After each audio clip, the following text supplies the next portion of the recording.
خب امین حیایی مهمون باباست. اول میخوای سلام علیک کن؟ بله. خودت هم معرفی کن. حتما.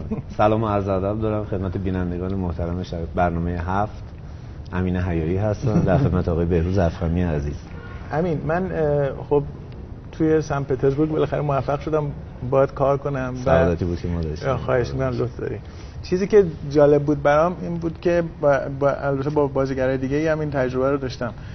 تصویر تو که می‌دیدیم بعد از اینکه فیلم برداری می‌کردیم و روی پرده یا روی مانیتور بزرگ می‌دیدیم، خیلی حضور قوی سینمایی داشت، یعنی خیلی پرده رو پر می‌کردی و من خیلی دوست داشتم نماهای نزدیک ازت بگیرم برای اینکه نگاهت و صورتت خیلی مناسب سینماست. البته میدونی که یه بخشایی رو من گرفته بودم که توی فیلم نهایی حذف شد چون من توی ایران نبودم و توی تدوین نهایی بله. بخش مهمی از نقشی که تو بازی کرده بودی صدمه خورد و حذف شد که منم همیشه دلم میسوزه به خاطر که سن پترزبورگ کامل و با حضور کامل تو میتونست یه چیز دیگه ای باشه. ولی این حالت برای من جالبه که بعضی از بازیگرا وقتی آدم از نزدیک میبیننشون ممکنه درست ارزیابی نکنه که این مثلا میتونه ستاره باشه یا میتونه یه فیلم رو به تنهایی به دوش بکشه. بعد از اینکه تصویر رو میبینیم میفهمیم. یعنی بسیاری از موارد کسایی که فیلم میسازن و خودشون هم تجربه دارن تو این کار از دیدن تصویر تعجب میکنن چون نمیدونم دوربین دوست داره به اصطلاح. درسته. گذشته از این جزو بازیگری هستی که 20 سال الان داری کار میکنی و فرم تو سالم نگه داشتی، یعنی لاغری. آمادگی‌های مسئولیتی که به گردن داریم باید حفظ کنیم دیگه. آمادگی‌های بدنی تو کاملا حفظ کردی. چیکار می‌کنی؟ ورزش می‌کنی؟ ورزش هم می‌کنم. بله. همه کارهایی که باید برای بازیگر، یعنی بازیگر باید بکنه تو دائما داری انجام میدی. سعی می‌کنم تو همه رشته‌ها فعالیت داشته باشم، یاد بگیرم و حال هم ورزشی هم هنری هم با چیزایی که با روحیه‌ام سازگار هستش و کلا زیاد نمیشینم، بیشتر تو تحرکم و فعالیتم. معمولا وقتی فیلم بازی نمی‌کنی چه ورزشایی رو دنبالش میری؟ مرتب برنامه؟ مرتب نه، مثلا هفته مثلا 2-3 بار دوچرخه سواری میکنم، شنا میکنم. کجا دوچرخه سواری میکنی؟ تو لواسون اونجا میری رو تپه ها، دانهیل ورزش دانهیل دوچرخه سواری میکنی. و خب هر ورزشی که باشه کلا پایم. خیال خودت راحت کردی رفتی لواسون که از تهران دوری و راحت. هوای آزاد داره واسه ورزش خیلی خوبه، واسه سلامتی واقعا خوب. هوای سالم ملازم داریم دیگه، آرامش و هوای سالم که کمک میکنه به هوا بتونیم خودمون رو حفظ کنیم. چیز گفتی دوچرخه سواری میکنی و دیگه چی؟ دوچرخه سواری، تنیس، بسکتبال، زمان فصلش باشه اسکی رو آب و هر ورزشی که بشه انجام داد تو ایران معمولا. غیر از تو همون سن پترزبورگ من از توانایی بدنی و آمادگی بدنی محسن تنابنده تعجب کردم. البته محسن از تو جوان‌تره و سابقه‌اش هم تو بازیگری از تو کمتره، ولی تو سن و سال خودت فکر می‌کنم دیگه تنها بازیگری باشی که توانایی بدنی فوق‌العاده‌ای داره. یعنی برای سرمشق ما آقای جمشید هاشمپور هستن، جمشید آریا هستن که به حال با اون سن هنوز می‌بینیم اکشن کار می‌کنن. هنوز ما واقعا تو سینما می‌بینیم که ماشاءالله با این سنشون هنوز حرکت‌های بدنی خیلی عالی دارن، بدن فیزیک خیلی نرم و راحتی و خب اینا همه سرمشق شد واسه ما که ما بتونیم یعنی همین راهو ادامه بدیم و در واقع جمشید واقعا از خیلی نظرهای دیگه هم سرمشق برای من که سرمشق بود متانتشون. آره من مثلا توی در طول 20 سال یعنی از اول فیلمسازیم تا موقعی که بالاخره فیلم عقرب رو نصف نیمه با جمشید کار کردم خیلی دفعات قبل پیش اومده بود که سعی کرده بودم باش کار کنم. یکی از موارد خیلی جالب برای من این بود که مثلا سر فیلم روز شیطان موقعی که فیلمنامه رو خوند گفت که من خیلی دوست دارم باید کار کنم ولی من به فروش این فیلم کمکی نمی کنم. این از نوع نقشایی که من بازی کردم و تماشاچی از من انتظار داره نیست و فکر میکنم برای فیلمت بده. بنابراین راجبش فکر کن. من هیچ ناراحت نمیشم اگر که نخوای که من بازی بکنم. خیلی برخوردش عجیب بود به خاطر اینکه معلوم بود که دوست داره کار کنه و اصلا فیلمنامه رو هم پسندیده بود، خوشش میامد. اما گفت که فکراتو بکن دیگه، بالاخره یه دستمزدی که من میگیرم دستمزد کمی نیست. این دستمزد رو اضافه میکنی به بودجه فیلم ولی انتظار نداشته باش که به خاطر من تماشاچی به سینما بیاد، برای اینکه این نوع نقشی که من بازی میکنم نیست. اینم فکر میکنم تو دنبال کردی، یعنی هیچ وقت سعی نکردی که نقشی رو بازی بکنی که بهت نمیاد یا مثلا تماشاچی ازت انتظار نداره؟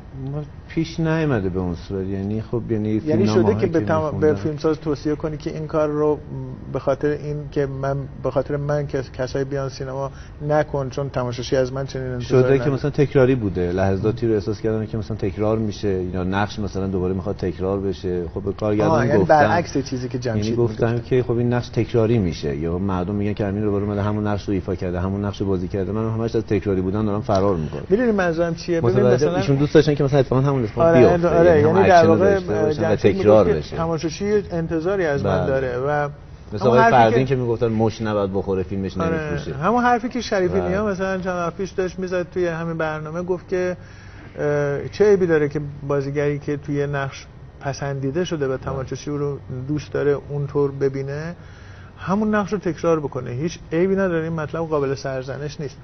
جمشید در واقع داشت همینو میگفت که از من این انتظار نمیره و اتفاقا تو این نقش بازی کردن ممکنه که به فیلمت لطمه بزنه.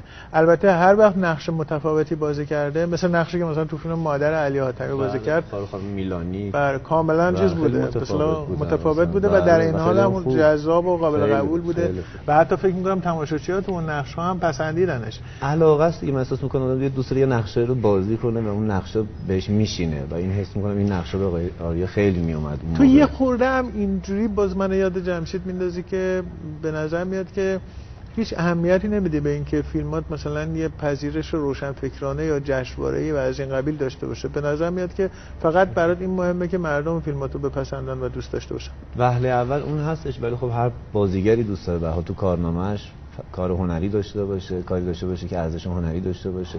به هر حال مردم با در واقع نگاه کردن فیلم‌ها، با نشون دادن اینکه چگونه به چه فیلم‌های اهمیت میدن، چه فیلم‌هایی رو دوست دارن و جذب چه فیلم‌هایی میشن، یه مسیری واسه سینما مشخص میکنن. یه موقع ژانر کمدی بهشون جذابه براشون، یه موقع ژانر عشق براشون جذابه، یه موقع جنگ بود.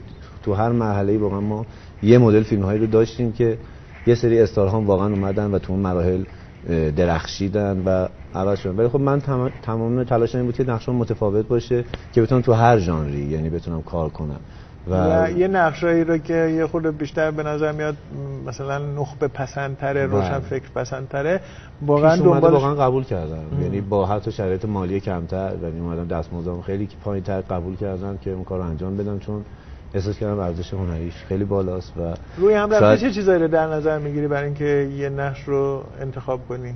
فیلمنامه است اول، وهله اول فیلمنامه جذابی باشه که مردم اینکه نقشی خیلی از خودت دور باشه بیشتر تشویقت میکنه یا میترسونتت؟ نه، من کلا تشویق میشم برای نقش چالش کشیده شدن دوست دارم. کدوم نقش رو فکر میکنی خیلی ازت دور بوده و تونستی خوب بازی کنی؟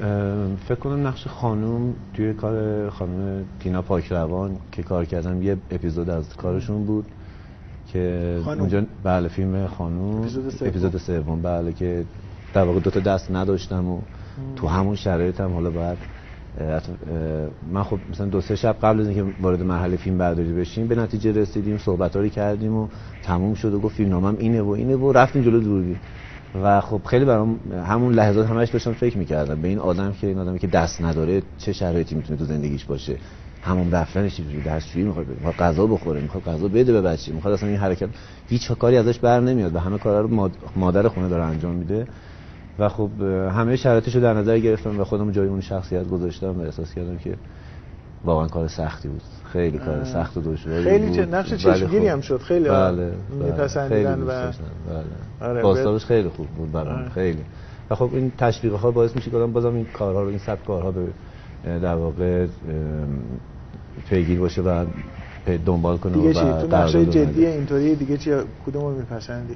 نقش‌ها خب من نقش جدی زیاد داشتم، مثلا آکواریومی که کار کردم کار آقای ایرج قادری خدا رحمتش کنه، در واقع زن زیادی کار خانم تهمینه میلانی، اینا نقشم همه جدی بود و شخصیت‌های جدی رو بازی می‌کردم توش. اصلا تا شروع کارت بیشتر کمدی بودی یا جدی؟ نه یعنی جدی شروع با جدی شروع کردی. جزء اون بازیگرایی هستی که من یادم نمیاد که به کسی خیلی مدیون باشی، یعنی چه باندای انتخاب بازیگر و کسایی که مثلا یه نفر رو سعی می‌کنن جا بندازن، چه حتی یه فیلمساز به خصوص. ولی با اصغر فرهادی توی سریال روزگار جوانی بودن. بله اونجا نویسنده کار ما بودن. آقای سال 79 78 79 بود.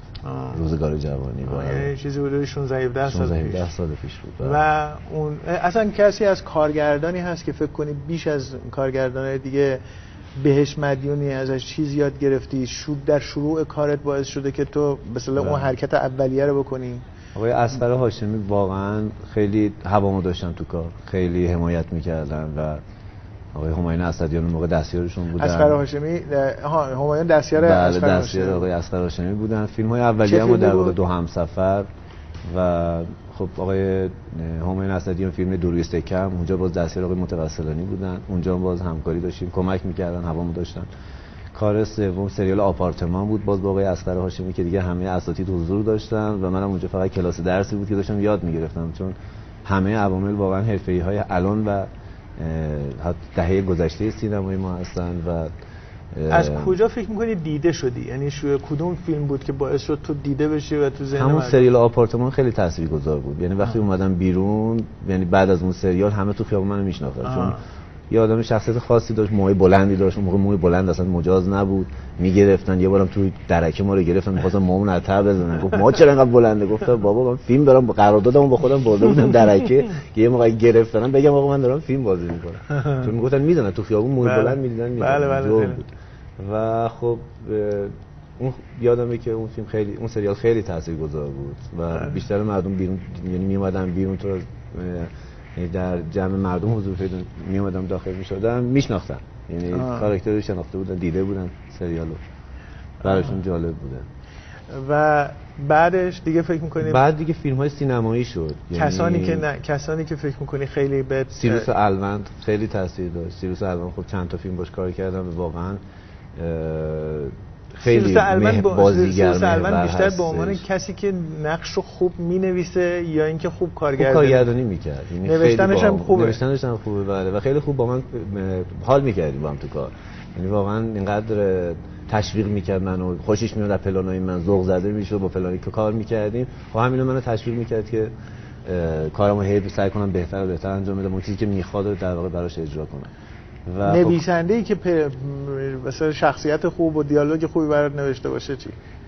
نوشته باشم بر اساس خودم؟ نه همون اوایل رو دارم میگم، یعنی اینکه با در واقع فکر می‌کنی با کدوم یکی از کاراکترها فکر نمی‌کنم بر اساس من می‌نوشتم. یه کاراکتری واقعا نوشته بودن و من انتخاب می‌شدم برای اون نقش، یعنی میومدم یه تستی میدادم. من میدونی برای چی میگم؟ برای اینکه میخوام کسایی که میخوان کارو شروع کنن، کسایی که علاقه‌مند به بازیگری هستن، نصیحتی اگه میتونی بهشون بکنین که روی چی باید مثلا متمرکز بشن، روی دنبال نویسنده خوب برن و مثلا علاقه به متن و توجه به متن تکلیفشون روشن میکنه، شانس بهشون میده، یا اینکه باید شانس بیارن کارگردانه خیلی روحیه بهشون بده؟ چیه؟ به نظر من واقعیتش چیزی که برای خودم اتفاق افتاده، ما هر کدوم مسیر و پله خودمون رو داریم، نردبون ترقی خودمون رو داریم و مسیرها برای هممون هم نوشته شده است. اگه واقعا مال اون دنیا باشیم، یعنی من اگه واقعا مال این سینما باشم، یعنی قضا قدری هستی، قضا قدری میره جلو. یعنی واقعا اتفاقا برای من اینگونه افتاد. یعنی فیلم های من اوکی میشد برام، میرفتم وارد قرارداد میشدم و صحبت میکردم که میدم هم به تجربه کاریم داره اضافه میکنه، هم داره یه چیزی به روند پیشرفتم تو کارم داره اضافه میکنه و هر کدوم که میرفتم جلوتر از نقش مکمل من رسیدم به نقش یک و این 10 سال طول کشید تا من مثلا بعد 10 سال تونستم اولین نقش اولمو تو سیر سرخ هوا بازی کنم. و خب به ترتیب دیگه از اون پرفروشی هم نبود. بله نه اون موقع اون سال اصلا فیلم زیاد قابل چیزی نشد، یعنی مورد توجه قرار نگرفت اون صورت.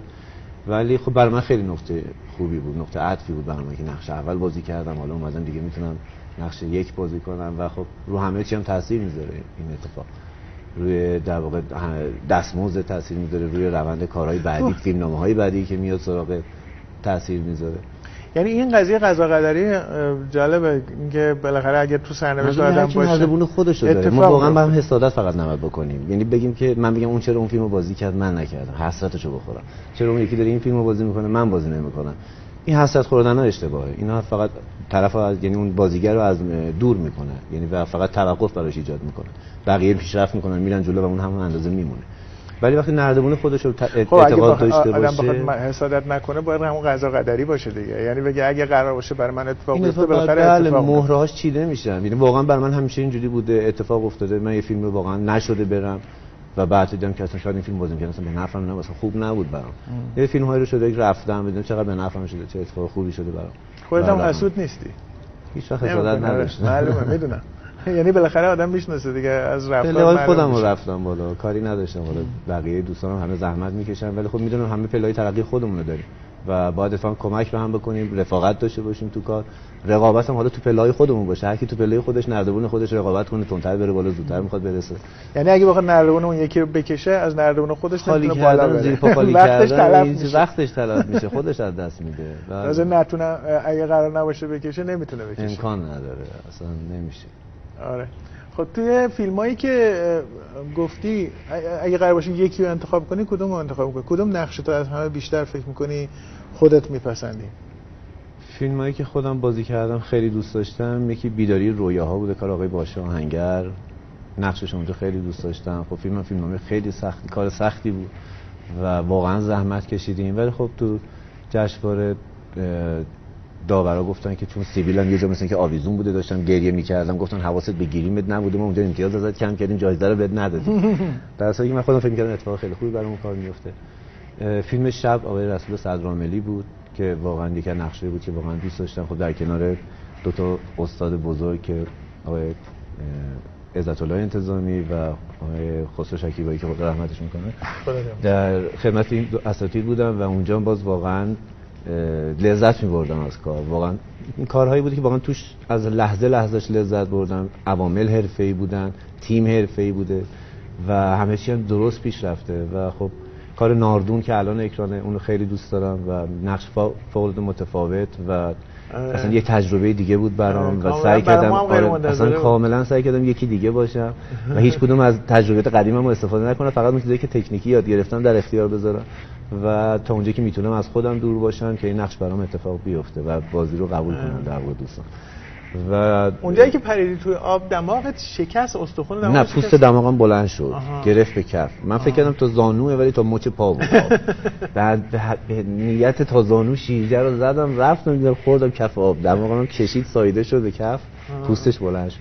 کف آب چی و سنگ بود مگه؟ نه ماسه و خود چوب و اینا بود، یعنی چوبایی که ریشه یه درخت است به اون گرفته بود. و تو صحنه‌های بعدی وقتی می‌خواستیم استفاده کنیم، یعنی به خود آقای حسنپور هم گفتیم که می‌خوایم استفاده کنیم، یعنی این راکورد بشه اصلا همینجوری من میام سمت دوربین زخمه رو ببینیم. یه عشق پدر شیرجه‌م این اتفاق افتاده طبیعی‌تر هم میشه. ولی خب حفظ راکوردش خیلی سخت میشد چون بلافاصله صحنه‌ای داشتیم و اینا دیگه مجبور شدن سریع پوشوندنش و دیگه استفاده نکردیم از اون زخم. خب از توی فیلمایی که بازی کردی کدومش رو از بازی کردن توش پشیمونی؟ پشیمون اگه دلت میخواد بگی.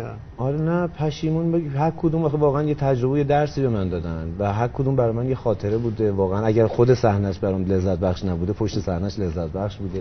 دوست داشتم خاطراتش با بچه‌هایی که کار کردیم، دوستانی که کار کردیم و من واقعا سر کارم لذت میبرم از کار و هیچ وقت نذاشتم بد بهم بگذره. هیچ وقت از دست کسی ناراحت نشدی؟ ناراحت شدم ولی کینه‌ای نیستم. ناراحت میشم احساس میکنم که اون لحظه باید این اتفاق بیفته. من کلا اتفاقهای بد رو تو زندگیم بد نمیدونم، میگم اتفاقی بوده که اون لحظه باید میشد که الان من به این نقطه برسم. شاید اون باعث شده که من شناخت بهتری پیدا کنم. حتی اگه بدونم میدونم اون هم خواست خداست، اتفاقا باید بیفته. حتی شده فیلمی هم بازی کردم شاید مردمم دوست نداشتم ولی خب تو مرحله بودم که شاید داشتم به اوج محبوبیت میرسیدم و برام خطرساز میشد. شاید برام اتفاق بدتری میافتاد و اون محبوبیت شاید کم شد، به تعادلی رسید و متعادل شد. الان متعادل هم طرفدار دارم هم یه سری ناراحتن. حالا شاید من فیلمی که بازی کردم دوست نداشتن، از جمله همون فیلم قلادای طلا، حالا بگم خدمتشون و قضاوت هم کردن ولی خب من واقعا به مسیر و سرنوشت اعتقاد دارم و میدونم که همه چی رو خداوند برای من رقم زده و چون من اعتقادم به اونه و با اون دارم میرم جلو و چون خودم رو سپردم و سکانو سپردم به دستش میدونم جای بد منو نمیبره. حتی اتفاق بدم برام بیفته خوبه، به خوب ازش یاد میکنم و واسه همین نسبت به هیچ کس دشمنی حس نمیکنم، کینه‌ای هم ندارم. میدونم اون لحظه اگر اون رفتار بدو داشته کمک کرده به من، اگر اون اتفاق بد برای من باعث شده که اون آدم بیفته به نفع من شده. پس من ازش تشکرم میکنم، هیچ دشمنی هم ندارم دستشون هم میبوسن که کمک کردن و ما به این نقطه رسیدیم. حالا شاید از این به بعدش ببینیم میگن خدا دو دفعه میخنده. یه دفعه وقتی که میخواد یک کسی رو از بالا از اوج قدرت بندازه پایین، یه دست بنده‌های خدا جمع میشن سعی میکنن این اتفاق نیفته. یه وقت برعکس، دفعه دوم که میخنده وقتیه که میخواد یه نفر از اوج فقر رو مثلا از پایین بکشه بالا، یه عده از بندگان حسودی میکنن و توطئه میکنن و میخوان نذارن، باز خدا خنده‌اش میگیره. حالا حکایت تو اینجوریه که هر دو کار رو در واقع یه گروهایی سعی کردن بکنن. یعنی حالا میگم اونا به نفع من حالا یا به ضرر من فرق نمیکنه، من ناراحتم نیستم. باید اتفاقی بوده که میافتاده، شاید اون شرایط، شاید اون دوره اگه من میگم واقعا می اومدم بالا و محبوبیتم اینقدر بیشتر میشد، شاید به ضرر من بود، شاید اتفاق بدی برام میافتاد، شاید صلاح هم نبوده، شاید ظرفیتشو نداشتم، خودمو گم میکردم. اصلا ستاره شدن، شخصیتم میرفت زیر سوال، اعتبارم میرفت زیر سوال. ستاره شدن برای خیلی اتفاق میفته ولی ستاره موندن کار سختیه. خیلی کار مشکلیه. تازه مسئولیت واقعا. یعنی اصلا دام و دانه از اونجا به بعد تازه سر راه آدم چیده میشه که خیلی هم طاقت نمیارن، به شکل‌های مختلفی از دور خارج میشن. دام‌های زیاد هست، دانه‌های زیاد هست که باعث میشه که خیلی ها توی دوره ستاره میشن. یه مسئله که فقط با توکل به خدا میشه توش رفت جلو، ما به یه نتیجه رسید. وگرنه خود آدم بخواد نقشه بکشه، من بخوام با نقشه بیام جلو، بخوام مثلا گول بزنم تماشاگرم و مخاطبم و اینا، نمیشه. تا یه حدی میتونم برم جلو، بعدش لو میره دستم. بله، مهمترین نکته همیناست، یعنی اینکه خود آدم چجوری ما زیر پنهان نمیمونه. واقعا همیشه همینو اینم اعتقاد دارم و با این اعتقاداتم اومدم تا اینجا جلو. میدونم که هرچی هم باز بد پیش بیاد خواست خودش بوده. حالا اینایی که سعی کردن تو رو بایکوت کنن که البته تو خیال و خواب و خیال خودشون واقعا بایکوت میکنن، چون در مورد تو بعد از قلاده‌های طلا فکر میکنم مثلا بایکوت کردن یه خواب و خیال بود، برای اینکه تو بازیگر خیلی جا افتاده و محبوبی بودی. اصلا فکر این که بشه کسایی بشینن تو مهمونی‌ها تصمیم بگیرن یه نفر رو بایکوت کنن به تو نمیاد. ممکنه با یه بازیگرایی که تازه شاید بدی کردیم به کسی، شاید دلشون مونده، شاید باعث رنجششون شدم، من نمیدونم. من تا جایی که تونستم سعی کردم حالا در مورد تو که احترامی نکنم. احترام همه رو داشتم همیشه، سر صحنه به خصوص، موقع کار، از تدارکات، گروه فیلمبرداری، گروه لباس، گروه صحنه، همه عوامل همیشه احترام گذاشتم. تا کارگردانی بود که اصلا راضی نبودم دارم باش کار میکنم، فکر می‌کنی واقعا ولی احتراممو گذاشتم که همه متقابل احترام بذارن که کار انجام بشه. وگرنه خودت احساست چیه؟ فکر می‌کنی بعد از قلاده‌های طلا تونستن حتی یک کارگردان رو قانع بکنن که با تو کار نکنه از کسایی که می‌خواسته کار؟ چند بار این پیش اومد واقعیتش، یعنی و گفتن که همکارات اومدن و گفتن اگه امین حیایی باشه ما بازی نمی‌کنیم. امین حیایی الان قلاده‌های طلا رو بازی کرده، اون منفوره، ما بازی نمی‌کنیم. که اونو یعنی از تو بازیگرا کسایی بودن همکارا بودن گفتن اگه بخوایم ما تو این فیلم باشیم ما امین حیایی باشه بازی نمی‌کنیم. همکارای صمیمی نزدیک که من باشون کار کردم، به هر حال همیشه احترام براشون قائلم، ولی خب حتما اون شرایط براشون سنگین بوده. شاید واقعا حس می‌کردن که من الان منفورم و به ضررشون میشه بخوام باهم کار کنم. واقعیت زندگیشون هم بوده، اونم شوخی نداره، به هر حال حرفه‌ای هستن، دارن کار میکنن، نمیخوام براشون بد بشه، حضور من باعث مثلا اتفاق بدی واسه اونها بشه. این چیزی که دامنگیر من شده دامنگیر اونها هم بشه. مردم بخوام خب استقبال مردم که هیچ وقت در مورد تو کم نشده. کسایی که این کارو کردن یا این موضع رو گرفتن احتمالاً مثلا به قول خودشون دلایل سیاسی داشتن. حالا میگم در مورد تو خوبه که همون دوره پیش اومد واقعیتش و به هر حال به نفع خیلی‌ها نبود اون فیلم و اون دوره خود آقای طالبی هم بردن و یه 10 روزی هم فیلمو خوابوندن، فیلمو از پرده کشیدن پایین و گفتن که این فیلم ضد ماست، نباید میساختی، چرا ساختی. اتفاقاتی افتاد و حاشیه‌ای براش درست کردن که فیلم ضد سبزه، نبینین مردم. و خیلی ندیده منو قضاوت کردن که چرا همچین فیلمی بازی کرد. درسته که من فیلمنامه رو که خوندم واقعا اصلا این اتفاقات توش نبود، واقعیاتی بود که آقای طالبی می‌خواستن به شکل فیلم در بیارن و در اون دوره یعنی اتفاق افتاده بود. بازیگری که و حتی رهبری هم اوکی، خود آقای خامنه‌ای هم اوکی داده بودن که این فیلم درسته و اتفاقا باید دیده بشه که از این اتفاقاتی که تو وزارت اطلاعات نیفته و فیلم دوباره اکران شد، به محل اکران درآمد. ولی خب به هر حال یه شایعاتی همون دوستانی که به ضررش بود درست کردن. ببین منظورم چیه؟ ببین بازیگری که میگه پرچم بود، بازیگری که میگه من با امین حیایی کار نمی‌کنم به خاطر اینکه مثلا میترسم اون الان آدم منفوریه، من میترسم محبوبیتم کم بشه، در واقع راست نمیگه، داره حرف دلشو نمیزنه. یعنی از موضع حرفه‌ای تو همیشه محبوب بودی. خود قلاده‌های طلا هم فیلم پرفروشی بود. و بعد از اون هم فروش فیلمات کم نشد. بنابراین حرف نمیتونه این باشه که من به عنوان یه آدم حرفه‌ای نمیخوام کنار این آدم باشم چون میترسم به محبوبیت خودم صدمه بخوره. حرف اصلی این بوده که داشته کار سیاسی میکرده و میخوام بگم که این نوع بایکوت ها دوره‌ای بوده حتما دیگه. واقعا خب یه سری هم بهشون خب به هر حال اتفاقایی که افتاد اون دوره خیلی‌ها به هر حال آسیب خوردن و اونایی که آسیب دیده بودن دوست نداشتن که من واقعا یه همچین فیلمی شاید بازی کنم. منم واقعا به این نیت نرفتم که بخوام جبهه بندی کنم، جناح بندی کنم، خودمو به جناحی بچسبونم. نه، من همیشه مسیر مستقیم خودم که خدا برام در نظر گرفته رو اومدم، اینم توش بوده و اینم انجام دادم و میدونم که اون هم یعنی الان اگه قلاده طلای 2 رو بخواد ابوالقاسم طالبی بسازه باز بازی می‌کنی یا نه؟ الان با این شرایط دیگه فکر نمی‌کنم بازی کنم. دیگه فکر می‌کنم که چون به هر حال بالاخره ناراحت شدی. نه به هر حال مردم من دوست دارم و نمی‌خوام بد قضاوتم کنن. اصلا کلا از قضاوت بد همیشه دوری، که همیشه سعی کردم رفتارم جوری باشه که بد قضاوت نشم.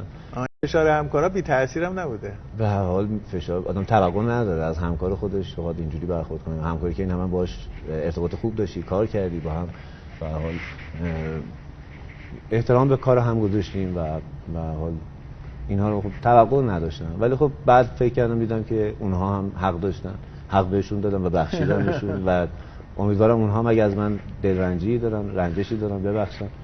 بخشش خیلی خوبه آقای افکاری، جدی میگم. اگه این بخشش کلی اتفاق بیفته دنیا نجات پیدا میکنه. اینجوری که تو زندگی نگاه میکنی هیچ وقت برات شکست پیش نمیاد ان شاءالله. ولی خب واقعا من هر چی خواستم برای همگان خواستم، هر چی تو دلم بوده، واقعا هر کاری کردم به نیت این بوده که دل همه رو شاد کنم. حالا فیلمی بازی میکنم با تمام وجودم انرژی میذارم که نگم به خاطر پول بوده، به خاطر چیزی بوده رفته کار کرده، بدونه که من واقعا به انرژی خودشون اعتقاد دارم و به این اعتقاد دارم که با هر دست بدی با همون دست میگیریم. هر چقدر انرژی بذارم چندین برابرش از مردم میگیرم و همین منو سر حال نگه داشته. همیشه برخوردهای خوبشون تو خیابون، توی بیرون مغازه میرم میام و برخوردهای خوبشون میبینم، اینا بهترین انرژیه واسه من و لبخند رو لباشون میبینم وقتی که منو میبینن. من الان متولد از 49 هم میشه 46 سالم. 46 سال و خب کاملا سرحالی. یه قطعه، یه ترکیب مونتاژی از فیلمایی که کار کردیم ببینیم و برمیگردیم.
خب یه چیزی من یادم، یعنی وسط گفتگو تو ذهنم اومد، بعد چون داشتی حرف میزدی یادم رفت بگم، اونم که واقعا سیبیل مصنوعی به تو نمیاد. نمیدونم چجوریه سیبیل روی صورت تو، سیبیلی که بافته باشن نمیشینه. یعنی اگه من قرار باشه با تو کار کنم که نقشی باشه که سیبیل توش باشه، میگم حتما باید سیبیل بذاری. نمیدونم اصلا موضوع کنده شدن و اینا نبوده. تو هر فیلمی که سیبیل برات بافتن و چسبوندن به نظرم میاد که سیبیل همین اینجوری در نمیاد. اگه خودش سیبیلش در بیاد اینجوری نخواهد بود. این هم جزو همون خصوصیات استثنایی کاراکتر مثلا میطلبیده. من احساس می‌کردم که خب مثلا متفاوتش میکنه. با مدل موم معمولا سیبیل فرق میکنه. با مدل مو کوتاه سیبیل میذاری یه تیپ میشه، مو بلند میشه سیبیل میذاری یه تیپ میشه، ریش سیبیل. البته این موضوع سیبیل بافته که غالبا لو میره کم خود آدم خیلی بهتره، خیلی زیاده، خیلی زیاد این اتفاق میفته. یعنی رو خیلی از صورت‌ها نمیشینه سیبیل. نمیدونم چرا گرمم از یه دفعه بدو هم که دیدین که میشه یه دفعه بیگی یه دفعه مثلا از من به تو نصیحت اگه قرار بود که از این بعد با سیبیل بازی کنی یا سیبیل بذار یا اینکه بگو سیبیلو بدون تو مستقیم روی صورتت بذار. بله جدیدن همین کارو میکنن، زیادم طول میکشه ولی جدیدن همین کارو میکنن، چسبو میذارن بعد سیبیلا رو میچسبونن اینجوری طبیعی میکنن میذارن. بله البته بازم گریمور خوبی باید باشه. گریمون و اجرای گریمون خیلی تغییر کرد و خیلی بهتر شدیم خداییش. بله هرچی میریم جلوتر داریم پیشرفت بیشتر. البته خب سیبیلی که مستقیما روی لب بذارن باید چند جلسه تمرین کنن یا باشه دستشون راه بیفته که یه دست اخراجی یادم سیبیلم پریده بود تو لانگ شات خودم دیدم. بودو غروب داشت میشد، نورم داشت میرفت دیگه گرفتیم یهو همون لحظه من سیبیلم هوا بوده بالا، یکیش پایین یکیش بالا. تو لانگ شات یهو دیدم گفتم آخ ببین از دستمون در. همینجا در آخرین لحظه باید خودت تو آینه نگاه کنی. یه آینه کوچولو تو جیبت باید داشته باشی در آخرین لحظه. میگن سوسول بازی، آینه بذاری جیبت میگن سوسول بازی. حداقل وقتی که سیبیل میذاری بگو که حالا که سیبیل دارم سوسول نیستم. آینه گذاشتی جیبت داخل. بگو به دلیل اینکه سیبیل دارم آینه دارم. این درست میشه.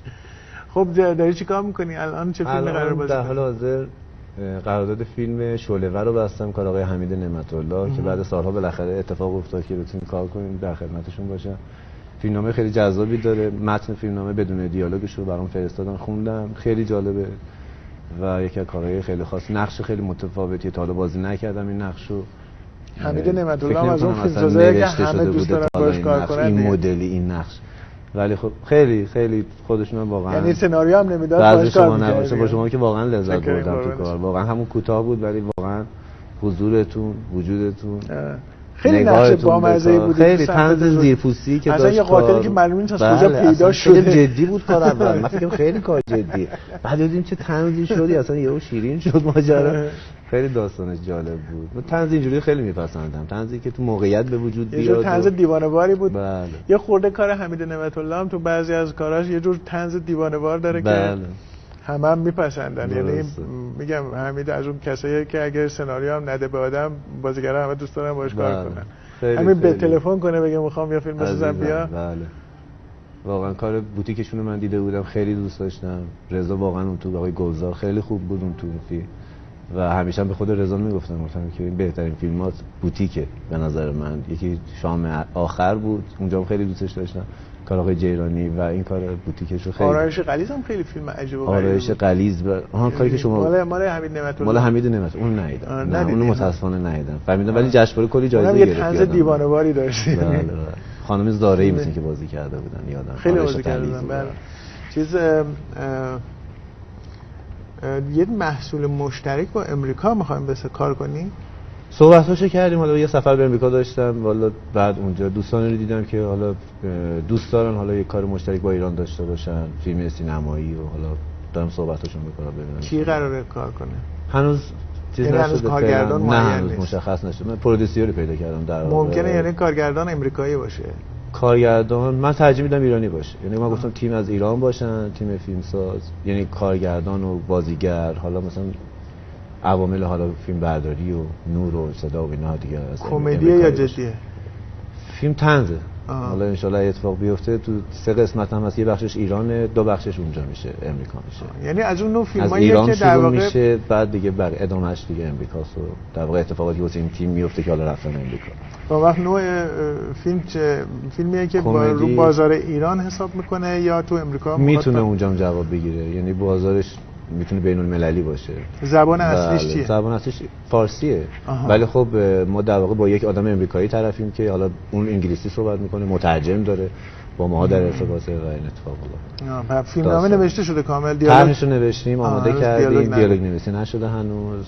منتظر سری اتفاقاتش هستن، بازیگراش انتخاب بشن. اصلیش یک بازیگر که از اون طرف هستش، حالا با اون صحبت کردیم و حالا ولی خب بازیگر معروفی نیست، ولی خب بازیگر تئاتر خوبه اونجاست و خب خیلی اون کاراکتر رو دیدیم که میتونه ایفا کنه و حالا داریم باهاش صحبت می‌کنیم. خیلی خوبه این چیز، مثلا کوشش برای ورود توی بازار وسیع‌تر یا ساختن فیلمایی که حتی ممکنه تو بازار بیشتری داشته باشه، بین المللی بشه، همه دنیا ببینن. حتی اگر تو بازار آمریکا نمایش داده نشه یا نمایش خیلی محدودی هم داشته باشه، خود این فیلمی که یه بخشی از داستانش توی خارج میگذره خودش یه فرمول موفقیت دیگه. همیشه هم امتحان شده، معمولا هم خوب جواب داده. یعنی فیلمی که مثلا یه بخشش تو خارج از ایران میگذره داستان. و خب طنزمون همیشه واقعا طنز چیپ به اون صورت ما تو سینمامون نداریم، یعنی کارهایی که اونا تو فیلماشون میکنن که تماشاگر بخندونن ما نمیکنیم. بله. و خب این شرایط باعث میشه که حتی طنز ما بین‌المللی بشه، جا بیفته که این گونه هم میشد مردم رو خندون. لازم نیست حتما اون اتفاقات بیفته، اینقدر بد باشه، اینقدر زشت باشه که بچه‌ها تاثیر بذاره روی بچه‌ها تاثیر میذاره. خب به شکل بدآموزی داره واسه بچه‌ها، واسه کودک، واسه بچه‌های خوده. شاید بتونیم در سطح بین‌المللی اینو بتونیم جا بندازیم که طنز این گونه هم میتونیم داشته باشیم. یه تجربه تو تئاتر هم کردی چند سال پیش؟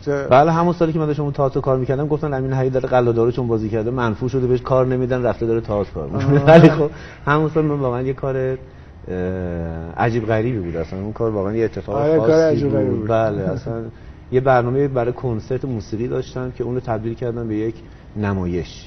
اتفاق به صورت شکل نمایش گرفت به خودش و چون تالار وحدت رو صحبت کردم و گفتم میتونن در اختیار بذارن که ما بتونیم اونجا کار کنیم، فرم تالار وحدت اصلا همه ایده‌هامو ریخت به هم. یعنی از کنسرت در اومد گفتم از این فرمت استفاده کنم و فرم نمایشی توش به وجود بیاریم با اون موسیقی، با همراه نور و صدا و امکانات کاملی که در واقع سالن به من میداد.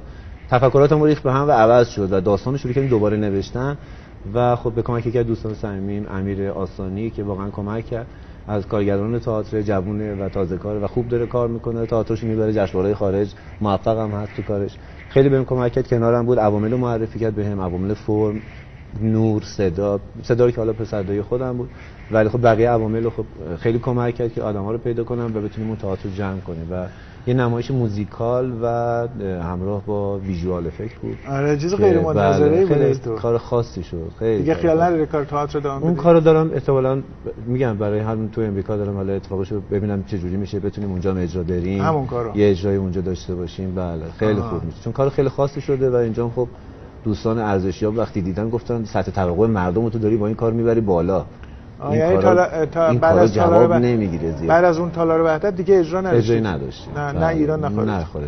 ولی تو امریکا ممکنه اجرا کنیم. ممکنه حالا دارم برنامه‌ریزی می‌ذارم ببینم اگه بتونیم هزینه‌هاشو ببینیم میتونن تقبل کنن، اسپانسری پیدا میشه، پرودوسری پیدا میشه، بتونیم اون اجرا کنیم. کار خیلی خوبیه و حرفش هم حرف صلح جهانیه و اتفاقیه که توی بدو آفرینش در واقع بین انسان و خدا و شیطان داره میفته و خیلی داستان درستی داره و منطقیه. تو خودت داری این فیلم محصول مشترک رو تهیه می‌کنی؟ تهیه کننده نه، خودم نیستم. با یه پرودوسر اونجا آشنا شدم، تهیه کننده آشنا شدم اونجا که اون در واقع یه جوری صحبت کردیم مثل اینکه تو سرمایه‌گذاری یه چیزی نقش داری. نه، من دستمزدمو میگیرم. کاری ندارم. یعنی دستمزد میگیرم. من دستمزدمو میگیرم ولی خب به هر حال میتونیم بیاریم این کارو انجام مشترک انجام بدیم که بخشش. ولی تئاتر رو خودت تهیه کرده بودی؟ اون خودم بودم. الانم که می‌خوای تو آمریکا اجرا کنی باز خودت می‌خوای هزینه‌اشو بدی؟ اون نه اونو حالا چون کلیپاشو دارم، یه فیلمایی ازش دارم، میتونم اونا رو نشون بدم و بر اساس اونا حالا ببینم هزینه بندی کنم و اونا اگه خوششون بیاد میگن کارو بیار. خیلی خوب. امی بگو ببینم چه نقشی هست که تا حالا بازی نکردی دوست داری بازی کنی؟ همین کار شعله‌ور رو خیلی قشنگه، خیلی متفاوته. میگم تا حالا بازی نکردم این نقشو. این یعنی نقشی نبوده که تا حالا دیده باشم کسی هم بازی کرده، یا نقش متفاوت جدیده اصلا نوشته شده. شخصیت متفاوتیه و تا حالا تو خودم نداشتم، یعنی حس و حالایی که هیچ وقت تو خودم نبوده. شاید همون حسادت و کینه‌ای که میگین این آدم داره. این آدم داره من تا حالا نداشتم. یه خود اداشو در بیار شاید مثلا یه خود دقودلی خالی بشه. نقششو قراره بازی کنیم. خیلی خوب، خیلی ممنونم. امیدوارم که برای منم فرصت پیش بیاد که دوباره باید خیلی ممنونم. قربون شما. ممنونم اتفاقا آقای حسن‌پورم اون سری خیلی لطف داشتید، برنامه رو دیدم خیلی تعریف کردید، محبت داشتید. ممنون از تعریفتون. خیلی خوشحال شدم. شب همگی بخیر. خب بشین هنوز پیام بازرگانی می‌بینیم ولی نه دیگه وقتی برمیگردیم با تو خداحافظی کردیم. خب بحث درباره سینمای اجتماعی یا درام اجتماعی یا سینمای سیاه‌نما یا سینمای جشنواره‌ای یا هر تعبیر دیگه‌ای که دلتون میخواد و به نظرتون میاد مناسبه که روی بخش مهمی از تولیدات سینما ایران در سالهای گذشته میشه گذاشت. در هفته گذشته شروع شد، این هفته هم ادامه پیدا میکنه. این هفته ما با 2 تا فیلمساز جوان یا نسبتاً جوان از همین سازندگان فیلم‌های درام اجتماعی صحبت میکنیم. خانم تینا پاکروان و علیرضا امینی که الان یه قطعه کوتاهی که هر دوی این فیلمسازان رو معرفی میکنه و سابقهشون رو نشون میده ما میبینیم، بعد خدمتشون هستیم. گذشته از این و بعد از این میزگرد یه میزی هم با حضور مسعود فراستی و سعید قطبی زاده داریم که اونم همین بحث سینمای اجتماعی و فیلم‌های شاخص سینمای اجتماعی رو دنبال میکنه. فعلا یه مثلا سابقه حرفه‌ای خانم تینا پاکروان و علیرضا امینی رو میبینیم. خب آقای علیرضا امینی و خانم تینا پاکروان از فیلمسازهای جوان سینمای اجتماعی. اول بذارید من یه ادعایی رو که توی این برنامه چندین بار تا حالا تکرار کردیم و متکی به آمار هم هست پیش شما بکنم، بعد ببینم که شما نظرتون چیه. آمار توی سینمای امریکا در واقع نشون میده که توی 10 سال اخیر، در 15 سال اخیر فیلم های درام اجتماعی، چون اونا در واقع لفظ ملودرام رو به کار نمیبرن، درام که تو تقسیم بندی های مثلا باکس آفیس، چیزای مثلا گزارش های فروش، فیلم هایی که به عنوان درام ازشون صحبت میشه، تو 10 تا فیلم اول پرفروش هیچ وقت نبوده، تقریبا هیچ وقت نبوده. یعنی به نظر میاد که درام اجتماعی یا فیلم های درام، اصلا درام خالی، از فیلم های موفق سینمای امریکا اصلا خارج شده. به این معنی نیست که مشتری نداره، به این معنی است که مشتریش به تلویزیون منتقل شده. حالا تلویزیون حرفه‌ای گرون قیمت پولی مثلا HBO، تلویزیونایی که وقتی میخوای فیلم ببینی باید پول بدی و دانلود کنی فیلم رو، یا به صورت پکیج اصلا یه سریال درام رو یهو عرضه میکنن، مثلا 9 قسمت رو با هم عرضه میکنن، ولی به هر حال برای نمایش خانگی و توی خونه تماشا کردنه.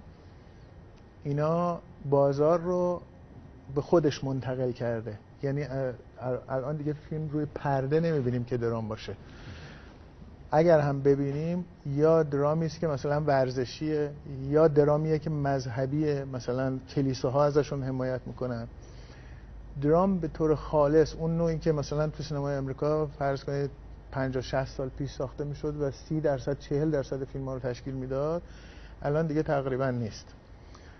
تو سینمای ایران در تمام این سالها که این تحول داشته توی سینمای امریکا و سینمای پخش جهانی اتفاق میافتاده، همچنان ما مشغول ساختن درام‌های اجتماعی بودیم. حالا اسمای مختلفی هم روش گذاشتیم، اعتراض هم بهش شده، طرفداری هم ازش شده، به عنوان فیلمایی که مثلا نقد اجتماعی میکنند ازشون صحبت شده، به عنوان فیلم‌های سیاه‌نما هم ازشون صحبت شده، ولی به هر حال همه مشغول ساختن فیلم‌های درام اجتماعی بودند و در واقع چیزی غیر از درام اجتماعی و کمدی نداشتیم توی مثلا 10 سال اخیر.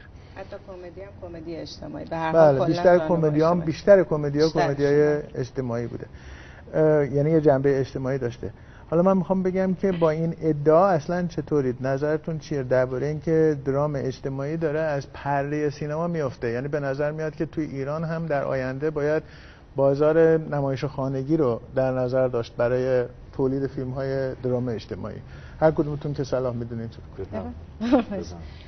من فکر میکنم که در امریکا یک جایگزین قوی براش وجود داره، یعنی سینمای تخیلی و سینمایی که به هر حال سینمای اکشن، سینماهایی که همچنان اون رویای امریکایی که مردم دنبالشن، همون که برن توی سینما و رویاهاشون رو ببینن، چیزهای دست نیافتنی رو ببینن، رو تونستن جایگزین کنن. بنابراین زندگی های خودشون رو، برداشت های از زندگی های اجتماعیشون رو تو خونه هاشون دارن میبینن با کیفیت خیلی خوب و حالا به صورت VOD یا DVD یا پکیج یا هر چیز دیگه. ما چه جایگزینی میتونیم داشته باشیم اگر درام اجتماعی نداشته باشیم؟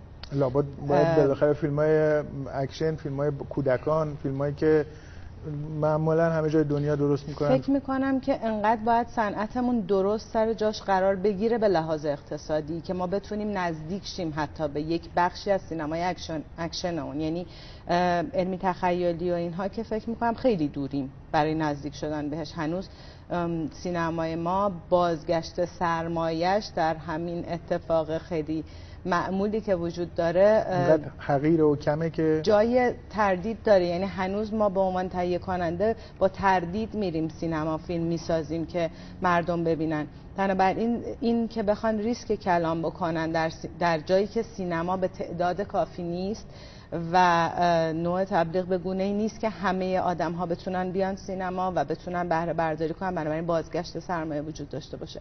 این اول باید این صنعت درست باشه، این گردش مالی درست بشه و این اقتصاد درست بشه تا ما بتونیم یه جایگزین درست برای درام اجتماعی داشته باشیم. بی تردید الان من فکر میکنم که کاملا حرف شما درسته. یعنی الان ما سال هاست که داریم میریم و حالا با واژه‌های مختلفی که روی فیلم ها میذاریم به هر حال به نوعی داریم با سینمای اجتماعی روبرو میشیم، ولی اینکه آیا میشود و چگونه قابل دستیافتنی و چگونه قابل جایگزینی است، من فکر میکنم بخش اعظمش برمیگرده به اقتصاد سینما و صنعت سینما. یعنی هرچی رونق بیشتر باشه احتمال بیشتری هست که نوع فیلم‌ها توان رو ببره بالاتر و با بتونیم حداقل شما فکر کنید در سینمای اکشن که ارزانتر از بقیه سینماهای جایگزینه مثل علمی تخیلی و نمیدونم چیزهای دیگه‌ای که داره ساخته میشه،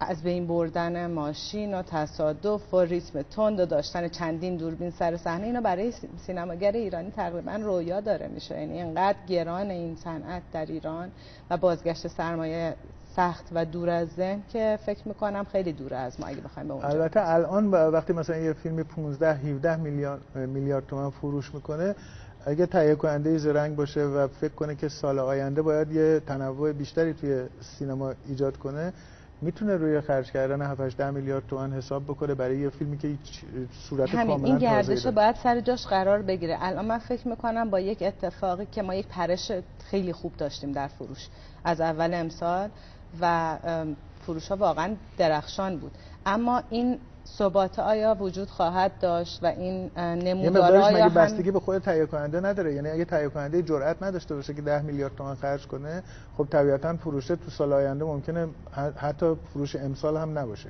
اما اگه فیلمایی که کاملا ظاهر و مثلا چشمگیری زیاد داره سال آینده ظاهر بشه، ممکنه که معلوم بشه که فروش میتونه خیلی بیشتر از این حرفا باشه. چون الان معلوم شد دیگه، مثلا با فیلم فروشنده معلوم شد که توی یک هفته ما مثلا ظرفیت فروش حدود مثلا 3 میلیارد تومان در یه هفته داریم که یا مثلا 10 روز داریم که این تازه با تعداد کمی سینماست. یعنی الان میشه سال آینده فکر کرد فیلمی با 200 تا سینما شروع کنه مثلا در یه هفته به 6 میلیارد تومان فروش، 7 میلیارد تومان فروش برسه. تعداد سالانه درست بشه قطعا. یعنی 10 میلیارد هزینه، 30 میلیارد بعد بفروشه پول خودش برگرده. این 30 میلیارد با چند تا سینما میتونیم داشته باشیم؟ نه مثلا و با این تعداد تولیدی که ما داریم اصلا این تعداد سینما بهشون میرسه، سالن بهشون میرسه یا نه؟ البته به نظر میاد که الان امسال فیلمایی هست که 150 تا سینما یهو گرفته، 150 تا سالن گرفته. شما من سلام کنم ببینم. عرضم به حضورتون این مثالی که شما دارید میزنید، من اصلا زیاد با سینمای آمریکا رو با ایران میخواید مقایسه کنید، یه مقدار به نظر من اصلا ببین شاید ما منحرف شدیم خود از بحث و بیشتر راجع به این صحبت کنیم که سینمای اجتماعی رو چطور میشه نجات داد. یعنی اینکه به جای اینکه فکر کنیم راجع به اینکه شیوه‌های دیگه فیلمسازی رو جای سینمای آمریکا، نه اونو ما فکرشو میکنیم. تو فیلمسازی هستی که میخوای فیلم اجتماعی بسازی، چه کار باید کرد که سینمای اجتماعی سال آینده هم جایی برای اکران داشته باشه و امکانه؟ من فکر میکنم یعنی وقتی اسم سینمای اجتماعی رو داریم میاریم، بعد ببینیم تو چه کشوری داریم زندگی میکنیم، با چه چارچوبایی. یعنی ما نباید این مقایسه کنیم با سینمای حتی اروپا یا آمریکا. و وقتی عنوان سینمای اجتماعی میاد وسط، خب طبیعتا خب باید برگرفته از اون تاریخی که داریم کار میکنیم، برگرفته از فضای سیاسی، اقتصادی، فرهنگی، اجتماعی، همه اینا رو شامل میشه. برای این فیلمساز اجتماعی در وهله اول تو اسمش میبینیم مسئله انتقاد روش مطرح میشه. یک سینمای اجتماعی، اون البته اون قسمتی که خانم پاکجان اجتماعی کمدی اونم جدا، ولی ما اینی اصلا الان مشکل سینمای اجتماعی ما همون مسئله انتقادی بودنشه که حالا تو برنامه خودتونم داشتید یه گزارشی رو تهیه می‌کردید، بیشتر مقوله سیاه نمایی و نمیدونم این مسائل رو مطرح کرده. شما میگه که ما جایگزین مثلا می‌کنیم سینمای ایران رو مثلا اجتماعی رو انتقادی رو در مثلا شبکه‌های خانگی یا تلویزیون؟ آیا این اجازه رو دارن که مثلا فیلمایی که تو سینما اجازه ندارن تو تلویزیون پخش بشه؟ شبکه خانگی که فرق میکنه. منظورم همون مسئله رسانه و نه، قواعد نمایش شبکه خانگی یعنی قواعد سانسور شبکه خانگی الان 3 تا تیکه شده. یعنی ما رسانه‌های تصویریمون یه قواعد داره، تلویزیونمون یه قواعد داره، سینمامون هم یه قواعد دیگه داره.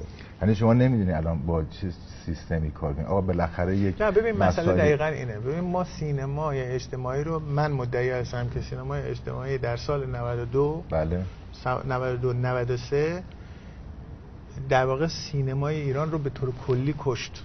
سینمای ایران به تعداد تماشاچیش رسید زیر 10 میلیون نفر که با هر در واقع بدترین سال 91 بود و بعد از اون هم زیاد وضع بهتر نشد تا سال 94 که یه تکونی خود. الان رونقی که پیدا شده بیشتر به خاطر فیلم‌های تنوع فیلم‌هاست.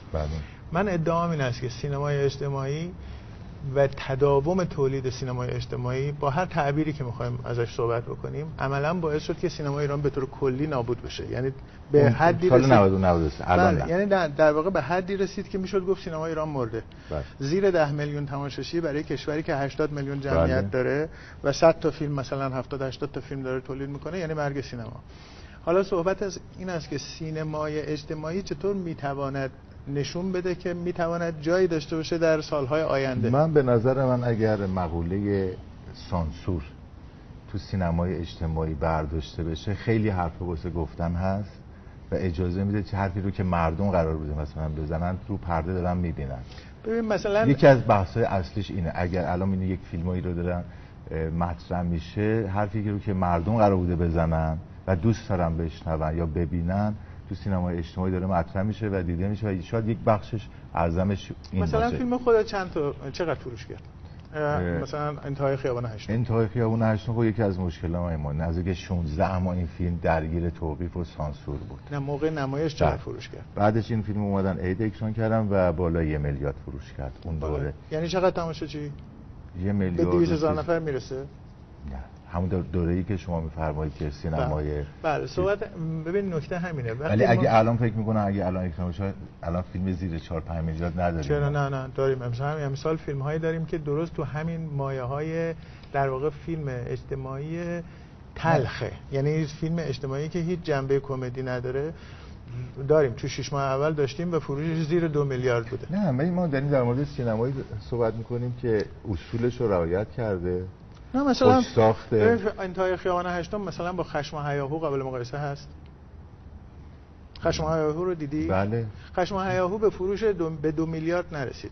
البته هومن سیدی شاکی بود مثل تو که اکران ندادن، نمیدونم مشکل داشتن. نه اکران خوب بود، فروش هم خوب بود تو اون دوره. یعنی تو اون دوره بر اساس تایمی که داشت جزو فیلمایی مثلا اون موقع تازه وارد باشگاه میلیاردی شدن مثلا.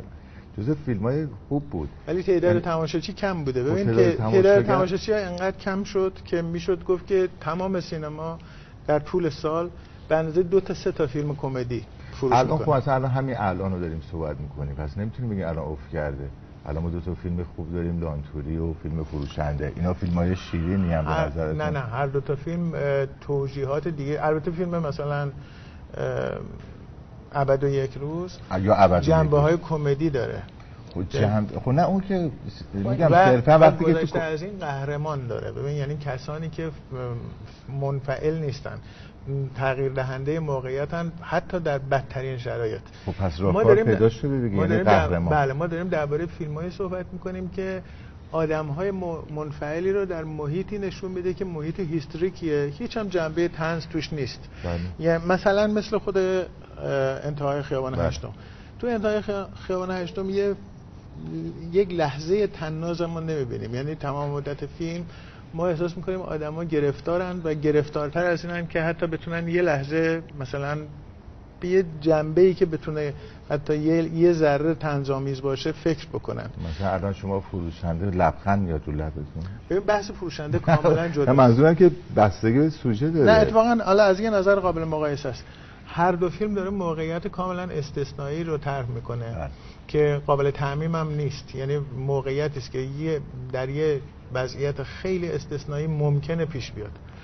ما نگاه میکنیم به هر دو تا فیلم. به نظر من هر روز داره پیش میاد؟ یک زیادی آدم میخوام برای یه رضایت بشه. نه حالا ببین من وارد جزئیات فیلم نمیشم. مثلا اینکه اصلا چرا توی انتهای خیابان هشتم اینا تو 4-5 روز آخر به این فکر افتادن که یه آدمی رو که نمیخواد اعدام بشه از اعدام نجات بدن. یعنی اینکه این موقعیت استثنایی است بر اساس اینا دارم میگم. توی فروشنده هم مثلا موقعیت استثنایی است.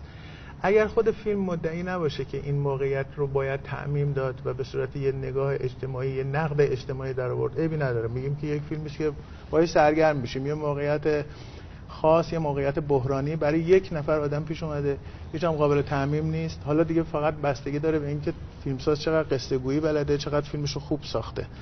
اما به نظر میاد در مورد هر دو تا فیلم به نظر میاد که خارج از فیلم و داخل خود فیلم لحن یه جوریه که میخواد بگه من یه مسئله کلی رو دارم مطرح میکنم، یه مسئله، یه نقد اجتماعی رو دارم طرح میکنم.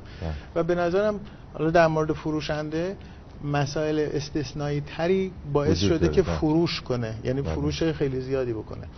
ولی در مورد انتهای خیابان هشتم این مسائل استثنایی تر هم وجود نداشت و برای همین تماشاچی فیلم تعدادش زیاد نبود. نکته اینه این سینما با توجه به اینکه می‌خوایم هر فیلمسازی فیلم خودش رو بسازه، یعنی هیچ قرار نیست که بگیم که شما از این به بعد اینجور فیلم‌ها رو نساز. این سینما چجوری باید نجات پیدا کنه تو سال آینده؟ چون به نظر میاد که حالا اگه اسم آدم اصغر فرهادی نباشه معلوم نیست که به یه همچین فروشی بتونه با یه همچین داستانی دست پیدا بکنه.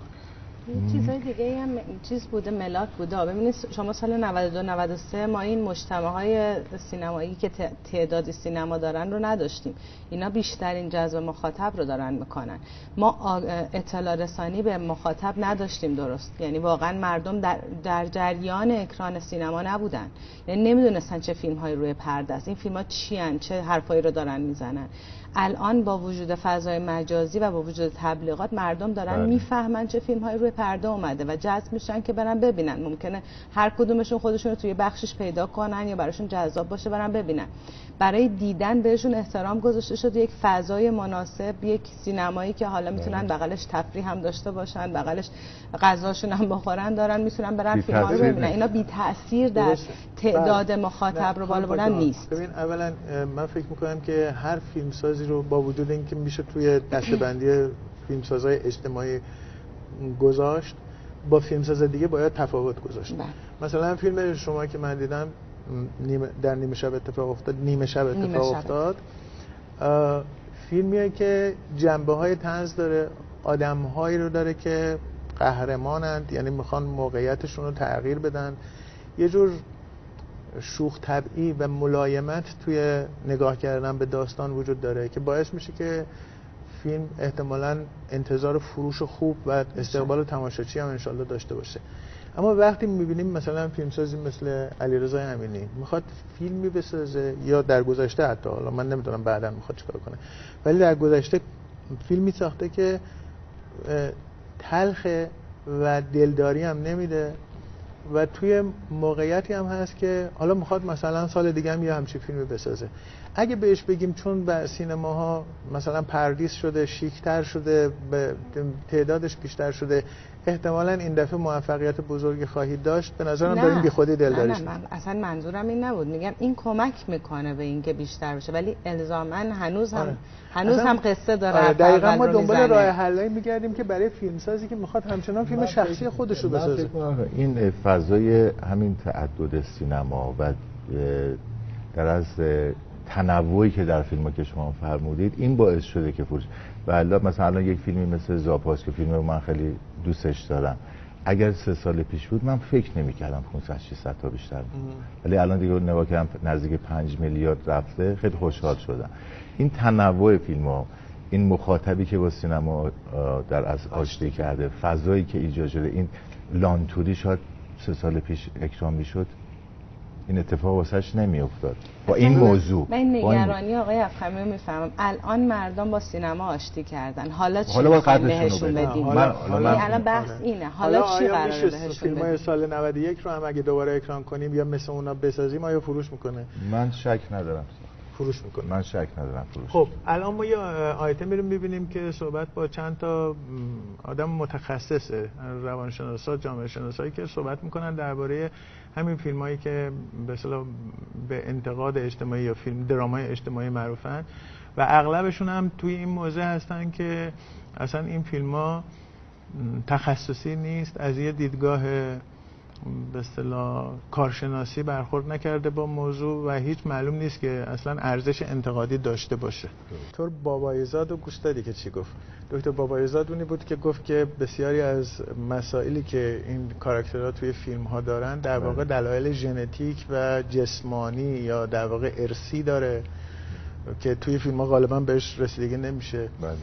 و از یه نظر خیال تو رو راحت کرد، خیال منم راحت کرد که این فیلم ها تأثیر بدی نداره، بلکه تأثیر رهایی کننده میتونه داشته، رها کننده میتونه داشته باشه، یا به اصطلاح کاتارسیس بهش میگن.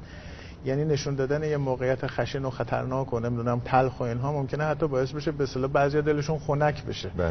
و همون چیزی رو گفت که باز من تو این برنامه چند بار تکرار کردم، این که این فیلم ها به هر حال فیلم های خطرناکی نیستند و باعث نگرانی نیستند و باعث نگرانی یا سانسور هم نباید باشند. یه دلیلش این است که اصلا تعداد زیاد تماشاچی ندارن، یعنی خیلی مسئله درست نکردن و مسئله اجتماعی به وجود نیاوردن. اگر مسئله رو حل نکردن مسئله هم درست نکردن. اما یه طرف دیگه در واقع گفت که اگر قرار است فیلمساز سعی کنه که مسئله رو حل بکنه باید از کارشناسا استفاده بکنه، وگرنه می‌بینید که فیلم یک سونگر و به اصطلاح خیلی ساده انگار شده. دقیقاً. من احساس میکنم خب همه این صحبت‌های دوستان همشون دقیق و کارشناسانه بود و خیلی هم خوب بود، ولی اینکه مثلا یکی از دوستان گفت که مثلا راهکار بده. نه راهکار وظیفه شما نیست. دقیقاً درست. این حالا من نگاه همینه که آقا من به عنوان یک فیلمساز گشتم یک مسئله معضل اجتماعی رو پیدا کردم، رفتم روش تحقیق کردم، پژوهش کردم، به عنوان یک فیلم رو مطرح کردم. متاسفانه این نگاه پیدا کردن و ساختن این یکی از این کارشناسان تو پروانه ساخت و نمایش هم بود آقای افغانی، چون که بعضی وقتا این مسئله رو نسبت میدن به فیلمساز، مثلا که فیلمساز این معضل رو ایجاد کرده تو اجتماع و حالا رفته ساختتش. یعنی نگاه آدمای در از پروانه نمایش مسئله رو یه بار روشن بگم. فیلمی میسازی از خود فیلم پیداست که فیلمو برای سرگرم کردن تماشاچی ساختی. بله. و کنارش من میگم اینم باید باشه. بله سرگرم باشه. باید باشه، خیلی هم خوبه. و مثلا حالا در مورد فیلم خودت میگم انتهای خیابان هشتم، اگر فیلم به نظر بیاد که یه موقعیت بحرانی استثنایی رو داره طرح میکنه فقط برای اینکه ما رو هیجان زده کنه، جذب خودش بکنه، سرگرم کنه برای 2 ساعت، هیچ عیبی نداره. منم همراهم و موافقم با نظر اون دکتری که میگه که اینا ممکنه باعث رهایی بشه، مثلا یه جوری باعث دل خنک شدن بشه و یک درد بیشتری رو میبینن که درد خودش نگرانی در واقع نداره. اما یه وقت هست که احساس میشه که فیلمساز کنار فیلمش ایستاده میگه که من دارم یک اندیشه‌ای رو مطرح میکنم یا یک انتقاد اجتماعی یا بحث مهمی رو مطرح میکنم که عمیق‌تر از اون حادثه‌ایه که توی فیلم دارم نشون میدم و استثنایی هم نیست و قابل تعمیم هم هست. اگر چنین ادعایی از توی خود فیلم بر بیاد یا احساس کنیم که فیلمساز خودش فکر میکنه که همچین ادعایی داره، اون وقت مسئله جدی میشه. یعنی اون وقت بحث این میشه که اصلا این انتقاد برای کی داری میکنی؟ درسته. قرار رو کی تاثیر بذاره؟ اگه قرار رو مسئولین تاثیر بذاره یه حکم پیدا میکنه، اگه قرار برای تماشاچی تاثیر بذاره تماشاچی‌ها قراره چی بشن در اثر این انتقاد؟ اینا چیزایی که شما باید جواب بدی. اگر معتقدی که فیلم چیزی بیش از سرگرمیه، قطعاً من میگم فیلم باید هم سرگرم کنه هم یه چیزی واسه گفتن، حداقل فیلمی که من دارم کار میکنم اینکه صرفاً واسه خب پس برای کی داری میسازی؟ یعنی انتقاد اجتماعی به درد کی میخوره؟ قراره به درد کسایی که دارن مسئولین منتقدین. یعنی فیلم‌ها رو قراره مسئولین ببینن. باید ببینن. پس صرف این که فقط من یه فیلم بسازم که فقط خودم ببینم و تماشاگر لذت ببره، ولی وقتی فیلمو میسازی یه گاردی میاد جلو و 16 ماه فیلمتون نگه میداره و با 14 دقیقه سانسور میده رو پرده، شما حرفی نداری واسه گفتن. میدونم، ولی مسئولین مخاطب اصلیت هستن. میتونن باشن، چرا نباید باشن؟ من مخالف. من نمیگم میتونن باشن، من نگفتم باید باشن، میگم میتونن باشن. میفهمم این از کجا میاد. یعنی من فکر میکنم مخاطب اصلی مردمن، یعنی ما برای مردم داریم فیلم میسازیم. اونجایی که ما دردمون میاد از اینکه یک چیزی رو نمیتونیم بگیم و میخوایم به زور بگیم، اونجایی که میخوایم شاید این سری کسانی که مسئولن بشنون، به نظرم ما به نوعی داریم واکنشمون رو در واقع تصویر میکنیم یا خشممون رو میسازیم. من از اون جای میترسم به عنوان فیلمساز. نه اشکال نداره، اصلا اشکال نداره. ببین یعنی من میترسم ازش به عنوان فیلمساز. ببین من آقای بیضایی رو خیلی دوست دارم، یعنی فکر میکنم که کارگردان مورد علاقه منم، ازشون بسیار آموختم. 12 سال من باشون کار کردم، دستیار، برنامه‌ریز، تولید، همه چی، و هنوزم واقعا آرزوم فیلم بسازن تو ایران. من فکر می‌کنم فیلم آخر آقای بیضایی واکنششون به اجازه ندادن برای ساختن فیلم بود و خودش خیلی حرف‌های بهتری برای گفتن داشت، خیلی فیلمنامه‌های بهتری برای ساختن داشت که من قصه می‌خورم چرا اونها ساخته نشد. اما به دلیل اینکه اونها اجازه پیدا نکرد که ساخته بشه، پروانه نگرفت و اصلا نتونست به مرحله فیلم شدن برسه، یک واکنشی نشون دادن به اون فضا که اون واکنش دیگه مخاطبش مردم نبود. یعنی برای همین مردم نمیتونستن با اون فیلم ارتباط برقرار بکنن. که بیشتر دق و دل خالی کردن خودش بود. بله من فکر میکنم اینجوری بود. علیرغم خودم در اون فیلم به هر حال به عنوان مدیر تولید و برنامه‌ریز اون فیلم بودم، ولی همش احساس میکردم که چرا این فیلم باید ساخته بشه و مقصد نه، چرا این فیلم باید ساخته بشه و اتفاق خودش نمیافتاد نه، و هزار تا فیلمنامه دیگه نه.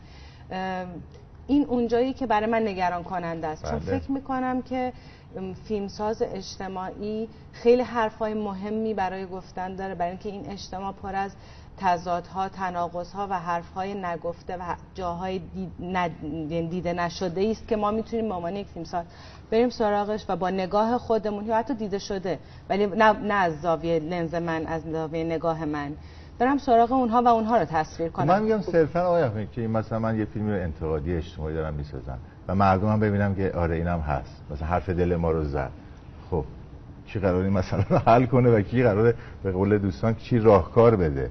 من میگم بایدم مسئولین میتونن مخاطب این قرار بگیرن. پس در واقع برگشتی به اینکه یه مقداری مثل اینکه راهکار هم جزء وظایف خودت میدونی. من نمیدونم. من حداقل تو مثلا بعضی از فیلم‌ها راهکار دارم نشون میدم، ولی من حس کنم فقط یک مسئله رو قراره مطرح کنم، اگه قراره فقط من بسازم مردم هم صرفا ببینن، از اون مسئولی که قراره راهکار بدن کجای قضیه قرار گرفته؟ نه دیگه ببین فیلمسازی که داره راهنمایی میکنه مسئولینو که راهکار اینه، من راهکار نمیدم. فقط مسئله رو براشون طرح مسئله میکنی، چون اصلا وظیفه من نیست. نکته همینه، اگر اونا مسئله تماشاچی نیست، یعنی مسئله‌ای که شما در واقع فقط برای 4 نفر مسئولین می‌خوای طرح بکنی، مسئله تماشاچی نیست، فیلم طبیعتاً تماشاچی پیدا نمی‌کنه. نه قطعاً من یک جوری می‌سازم که مخاطبم داشته باشم، یعنی یه جذابیت. مخاطب چی رو می‌بینه دقیقاً؟ من به نظر من یک فیلم باید اول از هر چیزی اعتقاد اول باید سرگرم کنه، به وجد بیاره و نهایتاً به فکر فرو بره. خب این سه عنصر رو باید داشته باشه. حالا در مورد مثلا انتهای خیابان هشتم بگیم مخاطب غیر از اینکه ممکنه سرگرم بشه از اول تا آخر، من اینو قبول دارم. اصلا قبول دارم که فیلمی فقط سرگرم کنه، هیچ عیبی نداره. ولی غیر از اون چه چیزی رو میبینه که بگیم که معنایی برای فیلم حاصل میکنه یا فیلم رو با ارزش‌تر یا متفاوت با یه فیلم سرگرم کننده میکنه؟ من حس میکنم که هر کدوم از تماشاگرها یه برداشت میکنن و با شخصیت‌ها. خودت منظورت چی بوده؟ من منظورم این بوده که چجوری میشه یک سری آدم ظرف کمتر از 48 ساعت از یک سری آدمای نرمال به یک سری آنارشیست تبدیل شن. چه چیزایی باعث میشه غیر از شرایط اجتماعی؟ قبول داری که موقعیتی که داری نشون میدی خیلی استثنائیه؟ نه اصلا استثنایی نیست. ممکن همین الان من با شما دارم بحث میکنم یک نکته رو اشاره کنم شما اصلا یک کاراکتر دیگه بشید. شما فیلم انتهای خیابان هشتم رو دیدید، به نظر موقعیت استثنائیه یا همیشه داره اتفاق میفته؟ نه آدما رو دارن میگن همیشه اتفاق نمیفته. این به هر حال یک اتفاقیه که ایشون تصویر شما سطح قضیه رو نگاه میکنید، اون موضوع رو نگاه میکنید، ولی آدمایی رو داره که ظرف کمتر از یک دقیقه چرخیدن یک کاراکتر دیگه من مدعی هستم که این موقعیت کاملا استثنائیه و مثلا در مورد حتی محکومین به اعدام هم 1% اتفاق نمیافته. آیا این داستان این خط اصلیه که من دارم سرگرم میکنم، میگم آقا شما بیاد یه همچین یعنی شما هر داستانی رو از هر جا که معمولا یک لایه زیرین داره. ببخشید یعنی هر داستانی رو که دلت بخواد به هر صورت که استثنایی باشه شروع میکنی، بعد ازش میخوای نتایج عمومی بگیری. من هر فیلمی که دلم بخواد که نمیذارم بسازیم. نه ببینید شما یه موقعیت استثنایی رو برای داستان پردازی انتخاب میکنی ولی انتظار داری که نتایج تعمیم داده بشه. تلاش باید این باشه. نه تامین متوجه بشه. بله شما میگید مثلا بگید آقا همه اجتماع اینجوریه. نه اصلا اینجوری نیست. اینکه آقا چطوری میشه یک سری آدم در یک شرایط خاص تبدیل به یک چیز دیگه بشه. نه شاید تو خانواده هم باشه، شما با یک تلفن ممکنه به هم بریزید. میدونم، میگم که این موقعیت چرا باید تعمیم داده بشه. اگر تعمیم داده نشه که میگیم صرفا سرگرم کننده است. یا فیلمی است که به یک شخصیت به خصوص، یک شخصیت روانشناسی یک شخصیت به خصوص داره می‌پردازه. شما وقتی فیلمو ببینی اصلا ما نه به کسی، نه اصلا کسی رو که قتل رو انجام داده بهش میپردازیم، نه میخوایم بگیم آقا قاتل درست کار کرده، اصلا ما اینا نمیپردازیم. موقعیت اجتماعی که اینا قرار آقا یه مبلغی رو جور کنه، اصلا شاید واسه درمان یک مسئله باشه. تو وقتی داریم سینما کار میکنیم میتونم انتخاب کنم. یعنی فکر میکنی اگه برای درمان یک نفر بود باز هم همین داستان به همین صورت پیش میره؟ اگر حیاتی باشه قطعا همین اتفاق. ببین بدون شک وقتی که شما مقوله مالی اصل مطلبی که من دارم بپرسم اینه چرا داستان انتهای خیابان هشتم چیزی بیشتر از یه قصه سرگرم کننده است و چرا فکر میکنی میتواند تعمیم داده بشه؟ یعنی این مسئله اجتماعی به حساب میاد، مسئله من اعتقاد 100% اعتقاد دارم. شما الان چی توی داستان من خیلی آدما رو دیدم که به خاطر مقوله مالی و محدودیت زمانی دست به یک کارایی زدن که در شرایط عادی ما متوجه نیستیم. بله. خب من یعنی در واقع به نظرت میاد که این موضوع قابل تعمیمه. ما باید جامعه‌ای بسازیم که توش هیچ آدمی گرفتار تنگنای مالی نشه در زمان کوتاه. 100%. یعنی این در واقع این به نظر نمیاد که این حرف خیلی ساده لوحانه به عنوان راه حل سیاسی. ببین شما مثلا آقا 1% مردم، مثلا ما نمیگیم 70. نه آخه ببین از زمان فردوسی تا به حال کسانی بودند، از زمان مانی مثلا تا به حال کسانی بودند که می‌خواستند همه جامعه رو مسائل اقتصادیش از بین ببرن. قطعاً تو این شرایطی که دچار مشکل مالی بشه قطعاً قرار نگرفتید، ولی من گرفتم، اطرافیانم هم گرفتن. کجا میدونی؟ خانم پاکروان شما هم تو بحث نه توی شرایط حیاتی منظورم. ببینید من نکتم اینه، از موقعی که انسان زندگی اجتماعی و تمدن درست کرده کسانی بودن که میگفتن که چه بهتر بهشتی روی زمین درست کنیم که توش هیچ کس مشکل مالی نداشته باشه. بهشت کی باید درست؟ اجازه بده. میگم که هیچ کس مشکل مالی نداشته باشه. خب این حرف ساده لوحانه‌ایه، میشه بهش گفت سوسیالیسم تخیلی مثلا. چیزی بیش از این تو فیلم انتهای خیابان هشتم هست یا نیست؟ یعنی چیه اون وقت؟ چه راه حلی هست یا چه در واقع فهمی تماشاچی پیدا میکنه از این داستان که بفهمه که یه راه حل خاص، راه حل با ارزش و قابل تعمق برای مشکلات اجتماعی وجود داره؟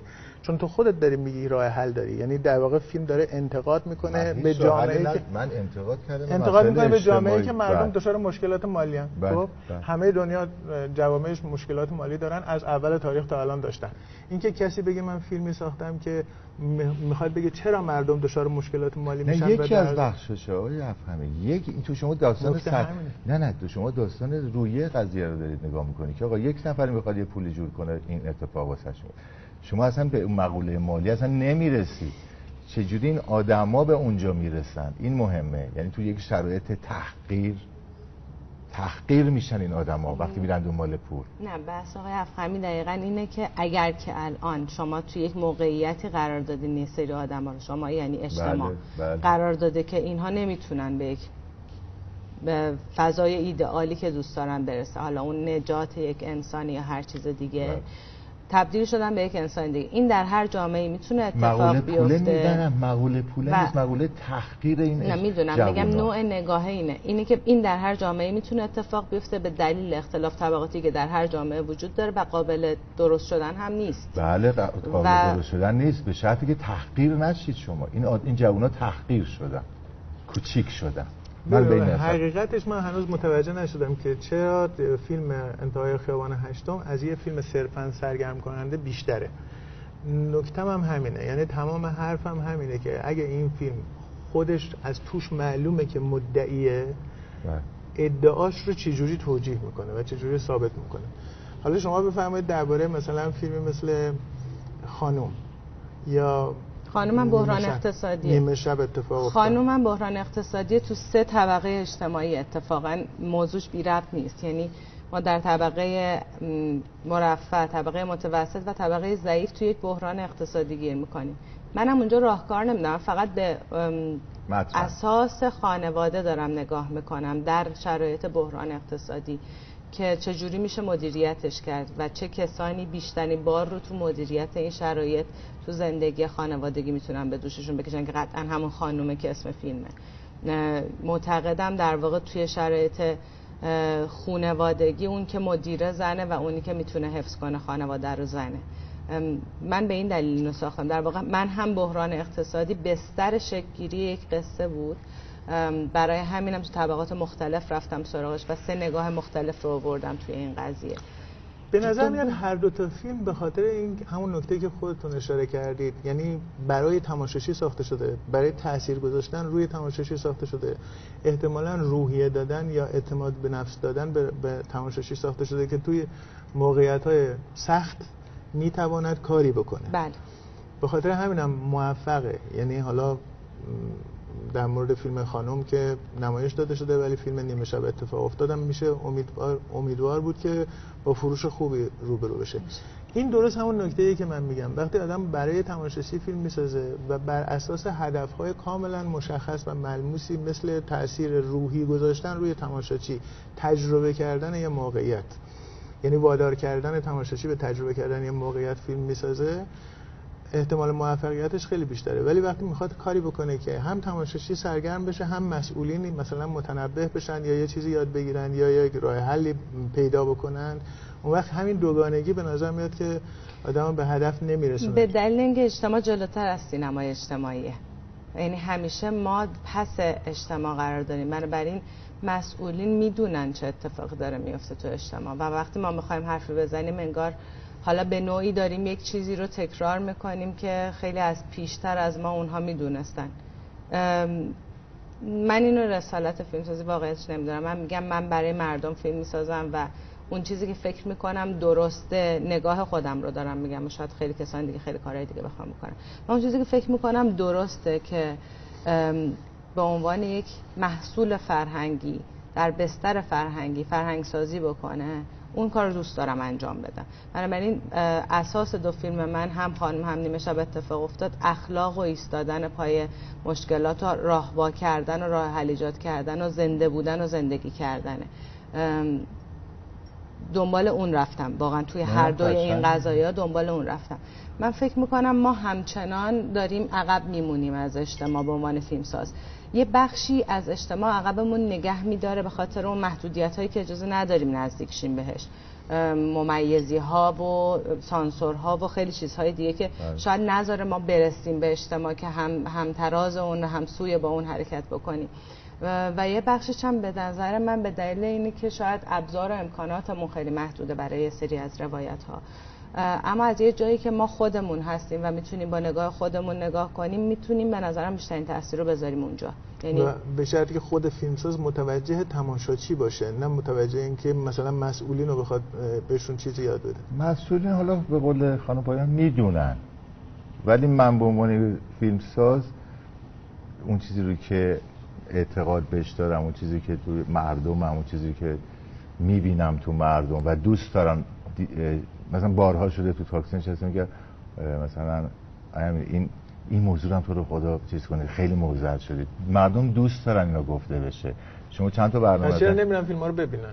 قطعا دیدن که به من میگن یا آقا شما که اونو من فیلم تو رو که نمیگم، فیلم کلا سینمای اجتماعی ایران غیر از اون فیلم‌هایی که غیر از طرح مسئله قهرمان داره و تغییر میده موقعیت رو، سینمای ورشکسته‌ای بوده. در 10 سال گذشته کل فیلم هایی که به عنوان فیلم تلخ اجتماعی ساخته شده، متوسط تماشاچی 100,000 تا 150,000 تا تماشاچی بوده، بعضی وقتا 20,000 تا، بعضی وقتا 10,000 تا تماشاچی، بعضی وقتا اصلا نتونسته اکران بگیره.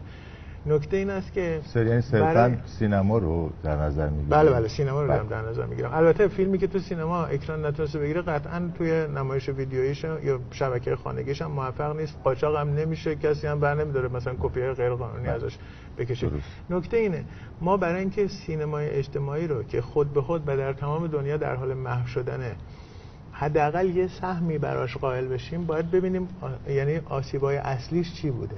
و حالا این نکته‌ایه که ما توی این برنامه داریم سعی می‌کنیم بهش فکر کنیم. یه بخشی از اون قضیه که ما بخوایم به مسئولین بگیم، مثلا فیلمو دچار شعارزدگی میکنه و تاریخ مصرف دار میکنه. میفهمم که در بستر تاریخ و چیزی که درش وجود داره ما این سری چیزها اتفاق میفته که میتونیم تصویر کنیم. قرار نیست من باید اونا ببینم. من اصلا انتقاد ندارم انتهای خیابان هشتم اینها. من هنوز منم با شما همسام انتهای خیابان هشتم در جذب مخاطب به عنوان یک فیلم سرگرم کننده بسیار موفقه. منم که سرگرم کننده من میگم ولی اینی که ببینن، من گفتم میتونم اونا هم ببینم، ولی من نمیتونم یه جوری بسازم که به قول شما آقای بیضایی مجبور شه اون فیلمو بسازه که مسئولین ببینن. اون درست میگید شما. اونو که میتونه اصلا یک گزارش تهیه کنی بدی به مسئول. خانم پاکیزاد فیلم بعدیتون چه جوریه؟ باز فیلم اجتماعیه؟ چون به نظر میاد که اصلا خانم‌ها یه طبیعت و آمادگی بیشتری هم دارن برای ساختن فیلم‌های اجتماعی یا درام‌های اجتماعی. یک نوع خاصی از کمدیه.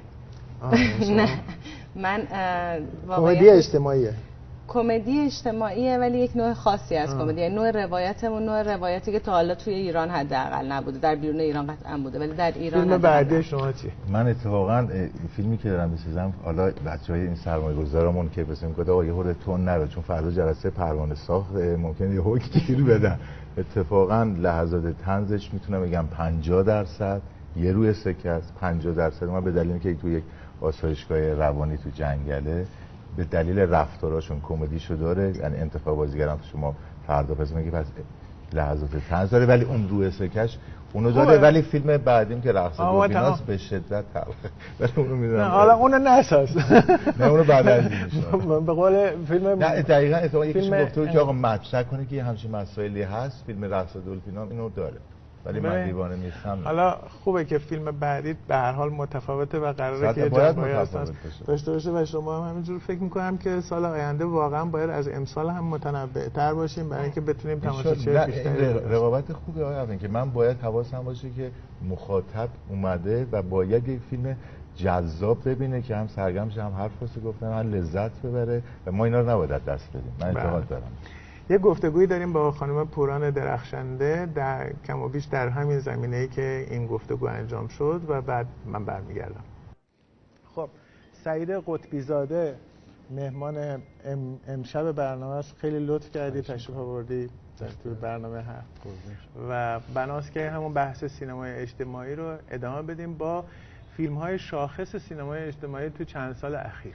البته فیلم‌های شاخص که میگم از لحاظ مسعود فراستی نیست، از نظر خودم فیلم شاخص سینمای اجتماعی است.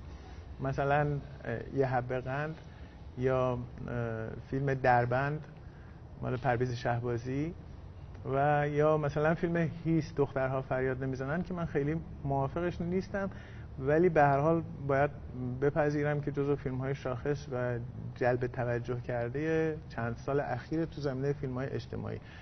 ولی من بنا ندارم که خیلی فضولی کنم تو بحث آقایان منتقدین. شما صحبت بکنید درباره این سه تا فیلم و بعداً فیلم‌های دیگه اگر صلاح میدونی از شما شروع کنید. خواهش می‌کنم. سلام عرض می‌کنم خدمت شما و بینندگانتون. یه بحثی که راجع به سینما اجتماعی مطرح بود هفته گذشته هم تو برنامه بود و به طور کلی موضوع مورد علاقه سینما ایران طی فکر کنم 40 سال گذشته است که بعد اون اتفاقاتی که میفته، یعنی بعد از رونق فیلم فارسی تا انتهای دهه 40 و ساخته شدن مثلا فیلمایی مثل قیصر و گاو، بعد از اون ما شاهد یک رویکردی هستیم تو سینمای تجاری ایران که با در نظر گرفتن یک سری استانداردها در حقیقت رو میارن به آدم‌هایی که نزدیکن به الگوهای واقعی. بعد به لحاظ معماری مثلا شهر رو ما داریم می‌بینیم تو فیلم‌ها، آدم‌هایی که انتخاب میشن قهرمان‌ها یا پهلوان‌هایی نیستن که خیلی از خود گذشته باشن، ویژگی‌های منفی دارن. و به این ترتیب من فکر کنم فیلم‌های اجتماعی، یعنی این فیلم‌هایی که معروف شدن به فیلم‌های اجتماعی، در حقیقت یک جور تلقی از همون سینمایی هستند که مردم و واقعیت و به طور کلی فیلم‌های رئالیستی، یعنی اینا توش منعکسن. بعد وقتی من شخصا نظر خودم میگم، وقتی ریشه یابی می‌کنم احساس می‌کنم مثلا محبوبیت فیلم‌های ایتالیایی تو ایران، خصوصا آثار پسا نئورئالیستی آره دیگه، چون از اون دوران دیگه خیلی فاصله گرفتیم. تو اواخر دهه 40 یا مثلا اوایل دهه 50 اون زمان بیشتر فیلم‌های پیترو جرمی یا آتور اسکولا یا مثلا نئونئورالیسم آره این فیلم‌ها خیلی محبوبن تو ایران. و حتی مثلا تو اواخر دهه 60 و اوایل دهه 70 تو سینمای آمریکا هم ما داریم می‌بینیم که مثلا گرایش به سمت انعکاس واقعیته که خود بله که اینم دقیقاً تحت تاثیر اون تحولات سیاسی سال 68 و انقلاب‌ها، مثلا ظهور سینمای آمریکای لاتین یا گرایش مثلا فرانچسکو روزی، فیلمسازیه که بیشتر از خیلی از فیلمسازهای بزرگ مثلا همه جوایز رو گرفت دیگه، کن و ونیز و برلین و همه رو گرفت. بعد این فیلم ها ناگهان محبوب شدن و تاثیر خودش هم گذاشتن. من تحلیل خودم اینه که مردم پس از افول اون دوران سینمای کلاسیک و دیگه اون بحث رویای آمریکایی تو فیلم ها، یا بعد از مثلا خاموشی سری استادای بزرگ سینما مثل رنوار، مثل لانگ و غیره، دیگه گرایش پیدا کردن به سینمایی که حرف برای گفتن داشته باشه و یه جوری پاسخ به نیازهای حال مردم باشه. از این نظر تو فیلم‌های ایرانی هم ما شاهد این اقبال هستیم تو در واقع فیلم‌های موسوم به اجتماعی. بعد انقلاب منتها اوضاع عوض شد. من هر وقت زیاد حرف زدم. درست جالبه که با موج نوی سینمای ایران هم تقریبا همین همزمان با سال 68 بود و همون حوادثی که تو دنیا اتفاق افتاد. بله. بعد از انقلاب منتها قضیه به همون روال ادامه پیدا کرد به نظر من. حالا با حذف زن از، البته اون فیلم هم خیلی زن محور نبودن ولی به طور کلی کیفیت حضور زن، ولی با این تفاوت که ما به دلیل فقر در واقع امکانات گرایش پیدا کردیم به یک مدل از فیلم ها که تا به امروز هم به نظر من مدل غالبه، انقدر که حتی تبدیل به ژانر شده، میگن ژانر فیلم های اجتماعی. بنابراین من اینو بیشتر یک جور آفت سینما میدونم. یعنی فکر میکنم در غیاب مثلا ژانرهایی مثل علمی تخیلی، ترسناک، فیلم‌های فانتزی و کمدی‌های اصیل، ما شاهد فیلم‌هایی هستیم که معاصرن، آدم‌ها خیلی شناسنامه دارن یا سعی می‌کنن شناسنامه دار باشن و حوادث خیلی هم تحت تاثیر حوادث جاری جامعه است. و طبعا این رویکرد غالب عملاً شده به دستور زبان فیلمسازی در سال‌های اخیر و متاسفانه انتخاب دیگه ای انگار وجود نداره. مسعود، تو درباره این سه تا فیلمی که من پیشنهاد کردم به عنوان فیلم‌های شاخص، حالا گذشته از شوخی که من کردم، چه نظری داری؟ من کم و بیش میدونم ولی به هر حال بیایم راجع به مصداقا صحبت بکنیم. اصلا معلومه. یکی دو جمله راجع به این بحث آخر سعید که الان به نظر میرسه خیلی اپیدمی شده. فیلمساز اجتماعی، سینمای اجتماعی که من نه همچین ژانری رو میشناسم و نه به نظرم چیز خیلی اساسیه جوری که الان تو ایران بود شده. یعنی لزوما ارزشمند نیست. نه، خود به خود ارزشمند نیست. میشه پشتش پنهان شد. میشه حرفای ظاهرا اجتماعی رو بیرون تو مصاحبه ها زد. میکروفون آقای فراستی مثل اینکه افتاده، صداش پخش نمیشه. داشتی میگفتی که سینما اجتماعی وجود نداره. غیر از اینکه وجود نداره، به نظرم تبدیل به یه پوز شده، یه پوز روشنفکرانه که میشه به اصطلاح حرفای اجتماعی زد، اما تو فیلم اثری ازشون نیست. یعنی اتفاقاً شناسنامه ای از اینها توی اثره نیست، همش ما رو ارجاع میدن به بیرون. میگن آقا چون جامعه مثلا اعتیاد هست، طلاق هست، شکاف طبقاتی و اختلاف طبقاتی هست و غیره و غیره، پس ما اگر یه نیشی به هر کدوم از اینا زدیم یعنی به شدت شجاعیم و به شدت داریم مسئله اجتماع رو مطرح میکنیم. این آن واقعی نیست که تو ایتالیا یا تو امریکا رخ داد و این فیلم های از این دست در اومدن. این خیلی فرق میکنه با اونجا. ما تو اینجا اون وقت، حالا به خصوص تو یک دهه اخیر، این نوع فیلم هایی که هم اجتماعی هن تو گیومه، هم هیچی نیستن. یعنی ما نه به بهانه اجتماعی بودن قهرمان نداریم، به بهانه اجتماعی بودن رویداد جدی نداریم، برای اینکه همش ما رو میگن آقا بیرون اینجوریست. حالا یکی از مثالاش ظاهرا راجع به یه چیز انتزاعی به نام سیستم صحبت. مرسی. به اضافه این نکته که اگر اجتماع، من بدم نمیاد حالا اگر فرصت داشتیم یکی از فیلمایی که خیلی ادعای اینجوری داره راجبش حرف بزنیم. بیا راجع به مصداقا هم یه خورده صحبت. حتما الان اینو میبندم میگم رو مصداقا. اگر جامعه این چیزیه که شما میگید و من خیلی نمیفهمم، چرا تو فیلمتون هیچ چیشو نمیسازید؟ یعنی آیا میشود فیلمی ساخت که ادعای اجتماعی گرایی داره اما هیچ چیزی از جامعه توش ساخته نمیشه، کاملا مفروض بیرونیه؟ اجتماع رو بسازید ببینیم، یه تیکش رو بسازید، 2 تا خیابون برای من در بیارید. اگه میشه شما قادر نیستید 2 تا خیابون از شهرت از جامعت بدی و بعد ادعای اجتماعی داره. این گرایش امروزه و تو فیلم های امروزی هم که اتفاقا بعضیشون خیلی هم پرفروشن به شدت بابه.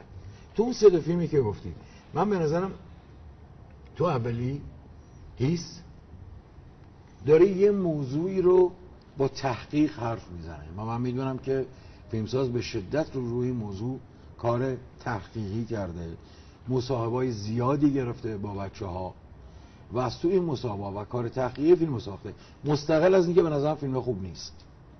یعنی به محض اینکه شما یه موضوع اینجوری پیدا کردی و تحقیق کردی دلیل نمیشه فیلم خوب باشه، ولی داره یه چیزی رو میگه.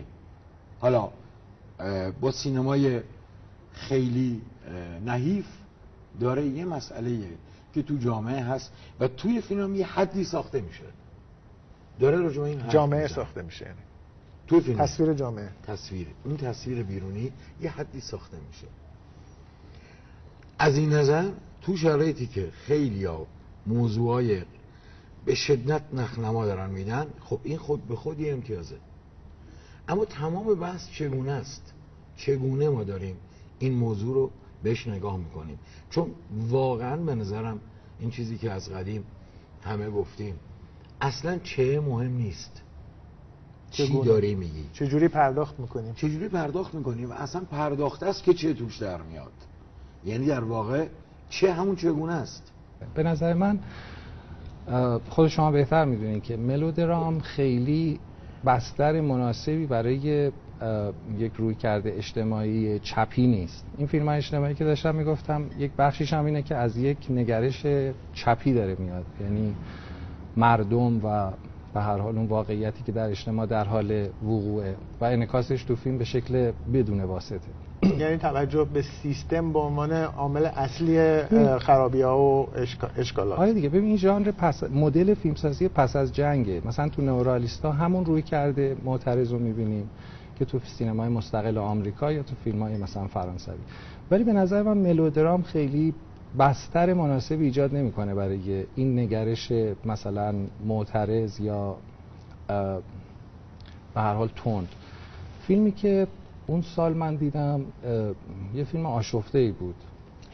بله، به خصوص به لحاظ تعدد شخصیت‌ها و اینکه یه قصه‌ای بود که به قول ایشون مثلا شروع قضیه میتونست اشاره به بحران اجتماعی باشه، بحث زن در جامعه، مثلا اون اتفاقایی که میفته.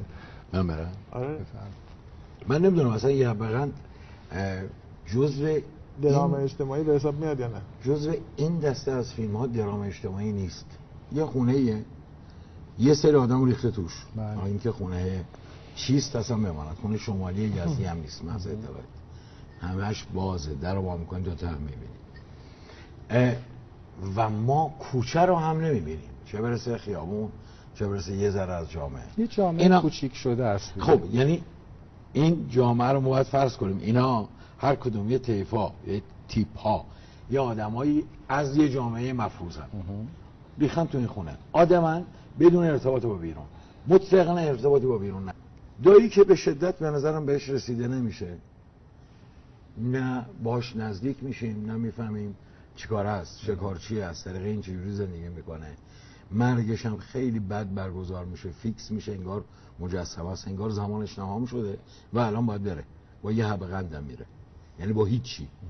مراسم براش نمیگیرن، میزننش تو پتو، از جلومان رژه میره. دختره مسئله است، دختری که ادعای سنت میکنه، مرتب با موبایلش مشغول حرف زدنه با یه نامزد فرنگی اونور و داره انگلیسی یاد میگیره که بره. از اول تا آخر میخواد بره. 3 تا اسلو موشن میبینیم که فاجعه است. مثلا یه جامعه کوچیک میسازه که تیپ ها و طبقات رو اونجا مثلا توی مقیاس کوچیک‌تر داره معرفی میکنه و این روابط عملاً به شکل نمادین انگار وضعیت جامعه رو داره نشون میده. یعنی کاملا متفاوته کاری که آقای میرکریمی تو این فیلم داره میکنه، به نظرم خیلی متفاوته از مثلا فیلمی که خانم درخشنده کرده. اون دقیقاً و حتی متفاوته با دختر. آره اون نفوذ میکنه به خود متن جامعه و آدم‌های حاشیه‌ای هم به تصویر میکشه و این فضای استیلیزه‌ای داره توی مکان بسته، مدل تئاتری که آدم‌ها در ارتباط با همدیگه معرف تیپ‌های مختلف اجتماع ایرانن، مثلا یکی روحانیه، یکی کاسبکاره، یکی سنتی و غیره. به هر حال فیلمیه که به لحاظ فنی فکر کنم فیلم محبوب شما هم بود. پس گرفت بروز. نه حرف رو دهن من نذار. حرف از دهن در میاد. ولی به نظرم فیلمیه که خیلی زحمت کشیده شده. آقای میرکریمی هم فیلمساز خوبیه و ما ولی من فهمیدم هر دوتاتون فکر میکنید که هیس بهتر از یه حبه قنده. نه من یه حبه قند رو بیشتر دوست دارم. از هیس بهتر یا یه حبه قند؟ یه حبه قند بدتره. خیلی خوب، یه به اصطلاح قطعی درباره همین فیلم‌های اجتماعی آماده است می‌بینیم و برمیگردیم. خب مثل این که این آیتمی که قرار بود آماده کنن آماده نکردم، بنابراین راجع جا شده. آره احتمالاً راجع به دربند صحبت کنیم. بریم. من شروع کنم. ببین دربند اتفاقا فیلمی که من دوست دارم. این کاری که شهبازی تو فیلم میکنه مطابق همون الگویی که مثلا خودش تو همون نفس عمیق هم داشت، میاد شخصیت اصلی فیلمش رو از بین مثلا قشر تینیجر جامعه انتخاب میکنه، تحصیل کرده که حالا وارد شهر شده. یه سری روستایی وارد شهر. روستا نیست، یه شهر حاشیه‌ایه، شهر حاشیه‌ای نزدیک تهران. بعد اون فیلم من دوست داشتم، مثلا مدل‌های خیلی خوبش تو سال دربند یه حبقن نیست فکر کنید. اینجا دیگه من آره خودت هم داور بودی اون سال. چاقو کشی میشه. بعد مثلا مدل‌های خیلی خوبش رو تو سال‌های اخیر دیدیم. مثلا این فیلم آندرا آرنولد، فیلمساز انگلیسی، یه فیلمی داره به نام فیش تانک یا تنگ ماهی. مثلا اون فیلم خیلی خوبه که شخصیت محوریش دقیقاً یک دختر نوجوانه، حالا تازه بالغ. دربند به نظر از یه فیلمسازیه که آدم با استعدادیه، اهل فیلم دیدن و کتاب خوندن. مقدمه شیرینی رو می‌کنیم که بعدا نه اینی که دارم میگم واقعیه. بچه خوبیه. یه فیلم خوبم تو کارنامه داره. مسافر جنوب؟ نه عیار 14 که نظر من فیلم خوبیه. بازی‌های دقیق گرفته، لوکیشن یه جنایت مکافات کوچولو ایرونیه. بیشتر ماجرای نیمروزه البته. هم جنایت مکافات هم ماجرا، ولی اساسا جنایت مکافاته، به خصوص تو اون ته. دیلباز توش خوبه، فروتن برای اولین بار خوبه. خوب بودن اون خیلی زیاده. یعنی یه کارگردانیه. خوبه اینا رو میشناسی بازی. چند تا رو میشناسم. و اونجا پس فیلم بر اومده. چقدر ناراحت کننده است که من از تو همه فیلم‌های شهبازی فقط همین رو ندیدم. چی میگی؟ ندیدم، عیار 14 ندیدم. نه ببینش. خوبه. تو دربند این قسمت از بحث تو که در واقع جامعه براش بهانه نیست، در قصه شو میگه. بله. این قصه تو این جامعه است. یه دختری از گوشه بیرون از تهران اومده تو تهران درس بخونه، فقیرم هست. 2 خیابون میتونه بسازه. یکی نصف خیابون میسازه با یه راپله بالا. مشکل به نظرم در 2 چیزه. یکی آدم منفی های فیلمن که خیلی کاریکاتوریزن و پایان فیلمم با اونا کاریکاتوریزه میکنه بحثو. یکی اون دختری که هم اتاقیه با این دختر مورد نظر ما، پگاه آهنگرانی، خیلی بده. شخصیت مطلقاً در نمیاد، بازی که هیچی. و این رابطه این 2 دختر یه جایی احساس میکنیم این دختره با اینکه بیرون از تهران اومده، تهران یه شهر وحشی بیره، چقدر پس اوضاع برمیاد، چقدر آیکیو داره، یه جایی هم سوپر خنگه. یعنی احساس میکنی این آدمی چرا این چیزایی ساده رو نمیفهمه. مشکل تو این شخصیت هست از نظر من و بتمنای فیلم. این آسیب جدی به فیلم رسونده. ته فیلم یادتون میاد؟ ته فیلم اون صحنه و اون آدما و اون میزان از پس اونا ابدا برنمیاد. برای اینکه آقای افخمی هی پاس نده من یه جایی بیایم مثلا. آره. ببین الگوی بیگانه اصلا الگوی خوبیه تو سینما دیگه، یعنی تو وسترن داریم، تو فیلم‌های دیگه هم هست که یه آدمی از بیرون وقتی وارد میشه با یه سری از اتفاقات و آدم‌ها به عنوان پدیدار اصطلاحاً روبرو میشه، یعنی براش ناشناخته است. خب اون هوشی که داره به خاطر تحصیل کرده بودنشه، به خاطر اینکه یه دانشگاه دولتی تو تهران قبول شده، ولی اون رو در رویش با یک مناسباتیه که این باش ناآشناست. مثلا خیلی از پدرسوختگی‌ها که تو جامعه ممکنه تبدیل به هنجار شده باشه، این آدم از یه محیط معصوم‌تری داره میاد، در نتیجه به راحتی فریب میخوره. و اون آدم بدا اتفاقا من برخلاف تو نظرم اینه که اصلا کلیشه‌ای نیستن. تو گفتی کاریکاتوریزن، من مثلا ندیدم یا نمیدونم چرا کاریکاتورم، به خاطر اینکه اصلا ظاهر منفی ندارن. آدم‌هایی هستن به شدت آشنا از اونایی که ما هر روز داریم می‌بینیم، یه کسی تو بازاره و غیره. و این رو در رویی یا این مواجهه بین یک بیگانه با محیطی که نمیشناسه به نظر من منجر به اون فاجعه میشه. اون فاجعه قشنگه، تو زیرش هم یک مثلا در اون یک پیرنگ فرعی مثلا عشق وجود داره. اما مثلا تصویری که شاید ما توی یه حب قند داریم میبینیم یک جور پایانش تو هم با رستگاریه، یا حتی مثلا فیلم خانم درخشنده تا حد زیادی اینجوری هست، به هر حال کارگردانش زنه و پشتش هم یک عطوفت انسانی میبینیم. ولی فیلم دربند به نظر من خیلی فیلم بیرحمیه. این بیرحمی به نظرم متناسب با مختصات این سینما بیشتر هست.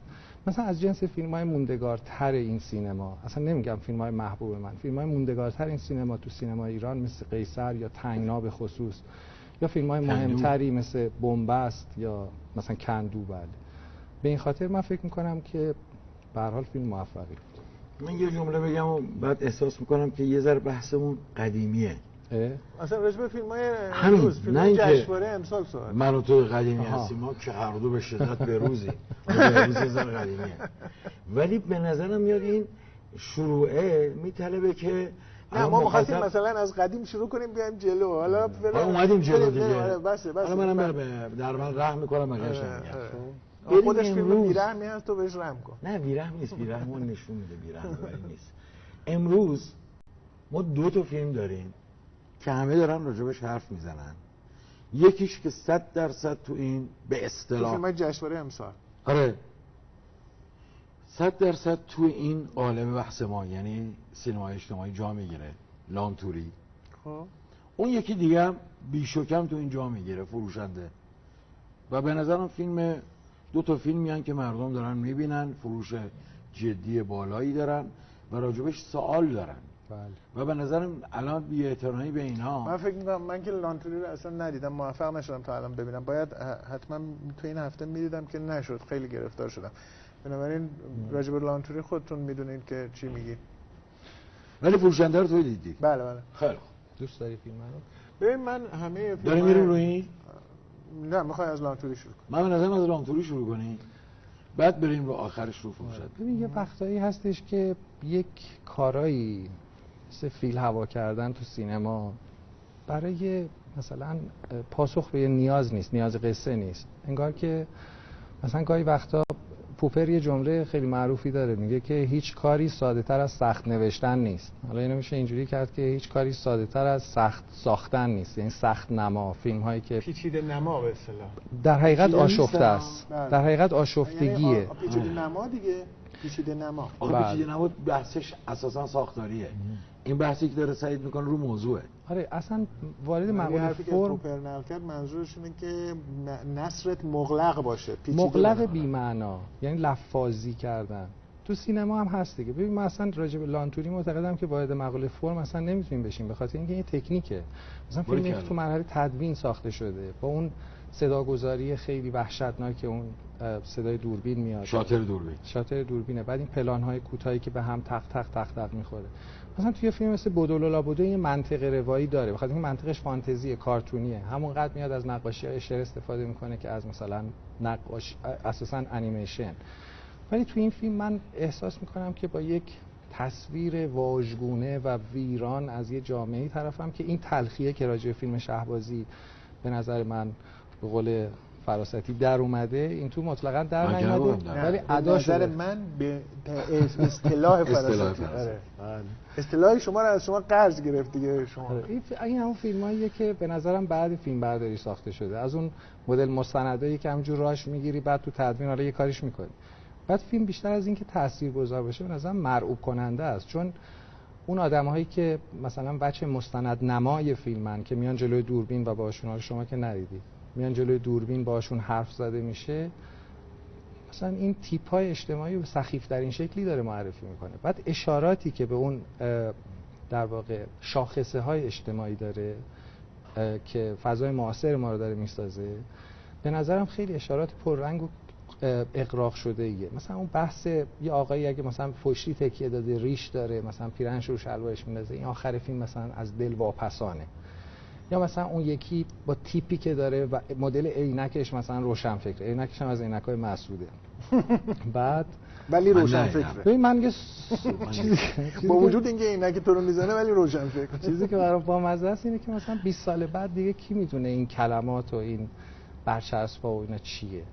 یعنی به نظرم فیلم تاریخ مصرف داریه و این اقبال عمومی، متاسفانه اقبال عمومی راجع به این دو فیلم به نظرم هم بیشتر از این که نشانگر رونق سینما باشه یه دلایل دیگه ای داره. مثلا من خودم خیلی کنجکاو بودم فیلم آقای فرهادی رو ببینم بعد این جوایز. شاید میگم الان نرو تو بحث. نه به عنوان یه فیلمی که رفتم دیدم، نمیدونم حالا بحث ما هست یا نیست، ولی من به نظرم لانتوری رو بریم. لانتوری هم همینطوره. خیلی مهمه. مثلا بحثی که راجع به چیز مطرح میکنه، راجع به بحث اسید پاشی، خب این اتفاق تو جامعه افتاد، پروندهش خیلی همه‌گیر شد، خیلی خبرساز شد. یا مثلا موضوع فرامتن توقیف فیلم قبلیش، اینکه نمایش داده نشد، خود به خود یک سوالی ایجاد میکنه برای تماشاگر که بره ببینه چرا مثلا این فیلمساز کارش دیدن. این شرایط غیر طبیعی سینما ایرانه به نظر من. یعنی من فکر کنم فیلم لانتوری به مراتب فیلم تندتریه به لحاظ شعار نسبت به عصبانی نیستم، ولی اون فیلمو وقتی جلوشو میگیرن خود به خود یک کردیت کاذب به وجود میاد برای فیلمساز و فیلمش، انگار دیده نشدن یک امتیازه و این متاسفانه هست. توقیف شدن استفاده. دقیقاً آوانس. من میخوام روی لانتوری یه ذره بیشتر وایسم به چند دلیل. دلیل اولم اینه که خیلی سر و صدا کرد چند روز اول، پشت دو تا موضوع پنهان شد. یه موضوع این که برای ادعای اینو کرد که داره آسیب شناسی میکنه چند تا بزهکار. خیلی کاریکاتوریزه کرد به نظرم بانی کلاید آرتوپنو بلا تشبیه. البته بلا تشبیه، یعنی میخواست که اونو برای شما تداعی کنه. یه دختریه که ازدواج. بانی کلاید رو اخیراً دیدی؟ فیلم خوبی نیست الان. بدیه. باریکلا. من همین اواخر دیدم. باریکلا. خب همچنان که تاکسی درایور رو من اخیراً دیدم خیلی فیلم. ببین اون یه جریان طبیعیه. بانی کلاید از اون بدتره. تاکسی درایور هم من دیدم خیلی تعجب کردم. الان به خاطر اینکه این بحث یه زمانی من 6 دفعه این فیلمو دیدم که نه شهر میسازه نه آدم میسازه، هیچ کاری نمیتونه بکنه. ببین این بحث برای اینکه شهید نشه، ببین از فیلم آنها در شب زندگی میکنن شروع کن، این جلوتر مثلا آره میرسی به بانی کلاید. این یه چیزیه که به وجود اومده، منطقش شکل گرفته. مثلا فقط یک بار زندگی میکنید لانگ فیلم خلاص. ببین این ایده دو نفر که در شرایط عادی تبدیل به بزهکار میشن، یا مثلا فیلم کیس آف دد هنری هاتاوی، آدم‌های عادی چجوری تو یک شرایط نه اون مال آلدریچه. مال کی؟ مال هاتاوی، هنری هاتاوی. کیس آف دد. بوسه فهمیدم. ندیدم من. زمانی که از آدم‌های عادی تو یک موقعیت خاص، یعنی در یک شرایط سخت مثلا به بزهکاری کشیده میشن با انگیزه‌های خیلی شرافتمندانه، مثلا اون تو ویکتور ماتیور نقششو بازی.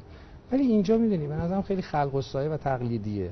اتفاقیه که مثلا بیشتر از این که من تحت تاثیر واقعه فیلم قرار بگیرم، بیشتر یک حالت متجاوزانه فرم نه تکنیک فیلم داره رو من. یعنی من به عنوان تماشاگر وقتی تو سینما نشستم عذاب میکشم از دیدن فیلم. اتفاقا یک نقدی هم خوندم اخیراً که به این موضوع اشاره کرده بود. اینا زمانی که زمینه به نظر من شکل نگرفته باشه، بیشتر شبیه اداست تا به نظر میاد که اصلا یه چیزی به اسم، یعنی اصطلاح هم براش درست کردن، سینمای آزار، سینمایی که تماشاگر رو آزار میده. سینمای شکنجه اصلا طرف. من لانتوری رو ندیدم ولی این به نظر میاد بعضی از فیلمسازا خودشون رو مجاز میدونن که تماشاچی رو آزار بدن. به قول نادر ابراهیمی خدا بیامرز میگفت در دل دوست به هر حیله رهی باید کرد، طاعت از دست نیاید گناهی باید کرد.